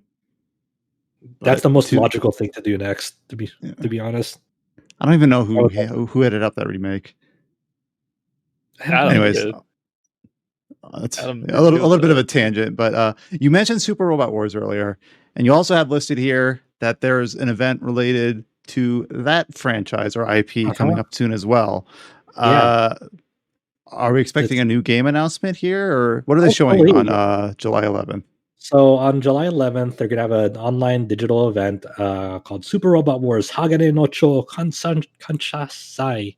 And, that's to celebrate the series' 30th anniversary. 30 years of Super Robot Wars. Goddamn. Wow. Yeah. So a lot of people are crossing their fingers and toes to, like, please not only announce a new game, but for the true Super Robot Wars fans, they're hoping to announce a new original generation game, and this is like the sub-series of Super Robot Wars that doesn't have any licensed robots. There's no Gundam, there's no Evangelion, there's no Mazinger or any of those licensed, because the original generation games are like their own thing. Yeah, they're their own thing. That's like new characters, or actually like original generation is not even like new characters. They're like original characters from their previous games, essentially. So like Super Robot Wars W, the original characters there, they might show up in this original generation. You wouldn't have to deal with licensed characters, because some of the Super Robot Wars you would play, you would get like Amuro from the Gundam series, and he would be like a mentor character to some of them. Now you don't have to worry about that kind of stuff. Yeah, and the original generation games are really fascinating because they have like a pretty compelling narrative. There's factions always in conflict with each other, and since they don't have to worry about licensing, like the general like production on them, the development budget on them is generally higher on that. So like the flagship titles. Exactly. Like they're just gorgeous, like beautiful. Like I think the second Super Robot Wars original generation for PS3 is still like one of like the best like sprite showcases in video games. And I still hold to that. Like I love it. And it's so over the top, and it's so like there's like all sorts of homages and nods to like giant robot game series all around them too. Like one of my favorite characters in that original generation series is like you literally have like this Bancho, this tough guy piloting this mech that's like carries after him. Like it takes off like his jacket and like it puts it over his shoulder, and then like he does like all these like repeated kicks, kind of like what you see in like Japanese media. It's really funny. It's really over the top, really hot blooded. Especially Daizangar, the exaggerated sword cuts. Yeah, like one of the characters is like this honorable like knight, and his whole shtick with his super robot is he has this like katana that like he raises up above his head, and then like it transforms into like a literally like a buster sword that reaches the heavens. So it's like this just gigantic buster sword for one of his attacks, and it's like it's insane, and it's like, all right, sure, this is dumb fun, and that's what a lot of people who like the original generation come for. And there's usually during the anniversaries of Super Robot Wars, there's usually an original generation project that they announce for them. So I think that's the big hope with this upcoming one, that like, hey, please show us the next one. And I'm really, really excited for this one if it is an original generation, because it would cover the Alpha 3 story, I think. Oh god, I can't wait for that one. Yeah, I think it would cover Alpha 3, and that and the main character for that one has a is it? Yeah, Cobra. Yeah, that's Cobra. So that the super robot that he pilots in that is was designed by Kazuma Kaneko of Shin Megami Tensei fame. So I'm excited. Please be a new game. Please be a new announcement. I'm more than ready. I love and they localized, not localized in the US, but they got an English release for the last one, the Moon Dwellers, the original generation game. So hopefully, if there's an original generation game, and since they don't have to worry about licensing costs, they're like, this gets an English release as well. And you could always look for the Game Boy Advance of the original generation. You want a localized copy, but that's not the best way to experience the series, though. Yeah. So July is a ways off, but we'll make it. Wrapping up towards the end of this podcast, we have a trio of 3 quick things here. There's really no common thread between them. Cyberpunk 2077 has sold 13.7 million copies in 2020 alone. Last week they had their big financial call, their fiscal year 2020 briefing. Obviously the big focus of that was on Cyberpunk. Told us how many units it sold and how much money it made. They did obviously talk about high ambitions paired with pandemic conditions resulted in things happening in ways that weren't planned. So it's still not on the PlayStation Store as far as I know, but apparently despite the negative launch and a lot of drama surrounding it, it still did well financially. Obviously we did have the recent patch 1.2 come out and the next gen versions planned for the second half of this year, but not any, this didn't provide any more details about what's planned other than they're going to continue working on it and the next gen versions are coming. There's a few other little things they talked about. The Witcher 3 still has strong sales. They have that Monster mobile game coming out, Monster Hunter, I think. It's not called Monster Hunter. What's it called? Slayer, Monster Slayer. I'm sorry. Yes. So it seems like 2021 is kind of like a Band-Aid year for CD Projekt, where they're going to be focusing. Obviously, they also have GOG. They also have Gwent. And I'm just waiting for I liked Cyberpunk, seeing through the cracks and what it was intended rather than what it was. I'm just kind of I played through it. I don't know if something will have to really get me excited about it again to reinstall it for any reason. Obviously, it's a single player game, so it's not like I have any reason to go back to it. But I don't know if just traditional DLC schedule is going to have me excited for it in any way. Here's an additional story chapter about so and so. Whatever. I do hope they fix the game up, but I'm not really that excited about Cyberpunk, just even as an idea anymore. Just kind of it was all right. I guess I'm ready to move on. I've been ready to move on, but it still did well. It still sold well. We got a couple new gameplay trailers for a couple games that I'm a little bit more excited about. Scarlet Nexus got a couple new gameplay snippets. It's basically some compilations of footage for a couple different environments. So nothing really exciting here. Just kind of like vanilla gameplay trailers. One takes place in a hospital. One takes place in a museum. The game releases in June. It's looking really polished. Like when I see this and I kind of see like that Code Vein, God Eater sort of art style, I haven't played any of those games because when I watched the footage of those games, I kind of knew off the bat, like this doesn't look good. It doesn't look clean. This is not for me. But I look at this stuff and it actually looks like flashy and fluid and fun. I'm more interested just based on the footage shown for Scarlet Nexus than I was for those other projects. So yeah, same here. I think that this game has a lot of potential, and I really hope it really realizes it. It looks fluid enough, and I hope there's like a lot of fun in like just throwing things at enemies. Also, the director behind it, Kenji Anabuki, seems like a really driven and passionate guy. To see him like try to like really market the game as like his little pet project that he's like really been putting a lot of his heart and soul into, it's endearing. So I kind of like I want to give it a fair shake for him. Root for the underdog. Yeah, kind of. And then the other game we got some footage of is another game I really like and looking forward to genuinely is Biomutant. So last month they showed off a big combat trailer and revealed earlier this year that it was going to release in May. So that's only a month away. It's a month from tomorrow. This week they released a very small trailer. It's barely 2 minutes of just like environmental shots and panning and some like movement based, like the different ways you can traverse across the world on foot or on horseback or in like a mech or an airship. It's just like a really serene environmental. They call it a world trailer, and it's just really nice. I'm like, man, I want to play that game. I want to be there. It's just I don't know.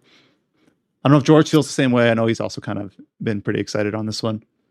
Yeah, I'm glad they did like a non-combat trailer because I feel like that's all we saw for a while was like the kung fu gun stuff, and that looks fun, but the whole game looks janky, but like I kind of already love it for it. And this trailer just like it makes it seem like a really big game. I don't know what I was expecting because it has been in development a while and it's always been advertised as a big RPG. But yeah, I'm totally here for it. I'm same as you, Brian. Yeah, it's obviously this is like I know some people hate this term, but to me, this is like a AA game at heart. It's got a small number of developers. I think it's like 60. I don't remember. But I just hope that like this trailers like this people don't think of it as this like giant Ubisoft-esque thing. So I assume that it's going to have like some constraints, whether it's in scope or how many ideas they look at or like the variety of gameplay. I don't know. I don't like want to go into the game with that sort of thing in mind though. I just know that I looked at this environmental world trailer and it just looks really nice and really colorful. It's like a post-apocalyptic open world, but it's got a lot of color to it. It's got a lot of like design. Like it looks unique. It doesn't look like it's derivative of something else, something better than it. So yeah, both Scarlet Nexus and Biomutant, like both of them have a ton of potential, and both of them are like brand new games, not tied to any IP or anything. Mm-hmm. Yeah, that itself is like inherently interesting. Where it's not like, what do I need to know going in? Do I have to pull up some YouTube analysis trailer of a previous game? I have to know everything. Oh god damn. I'm always a little bit, even maybe not deliberately so, but like if it's a new IP, a new project, just creativity at its purest, I'm always like willing to give it like a few extra, like a little bit extra longer leash. Like, all right, this one I'm really interested to see like what you have for me here. Just hopefully those end up being kind of like two like underdogs underneath like Tales of Arise and Final Fantasy VII Integrate or whatever, but these end up being contenders in their own right. So I'm looking forward to them. And that's the last thing I had listed. So not a lot of common themes about the announcements this week or the news this week. Obviously, we spent a ton of time on NieR and a good amount of time on all the big blowout marketing for Tales of Arise. So those are kind of the two headliners, followed by just kind of like rounding it out from all sorts of different projects, big and small, some things shutting down, some things to look forward to. Kind of a variety of a high variety to this week. So with that, I will start doing the normal sign-off routine. Obviously, we're on this podcast every week. You can listen to us on Google Podcasts, Apple iTunes, and also on YouTube. Also on the YouTube channel, we did put up about an hour of gameplay footage from SaGa Frontier underneath our casual mode series. So go ahead and check that out.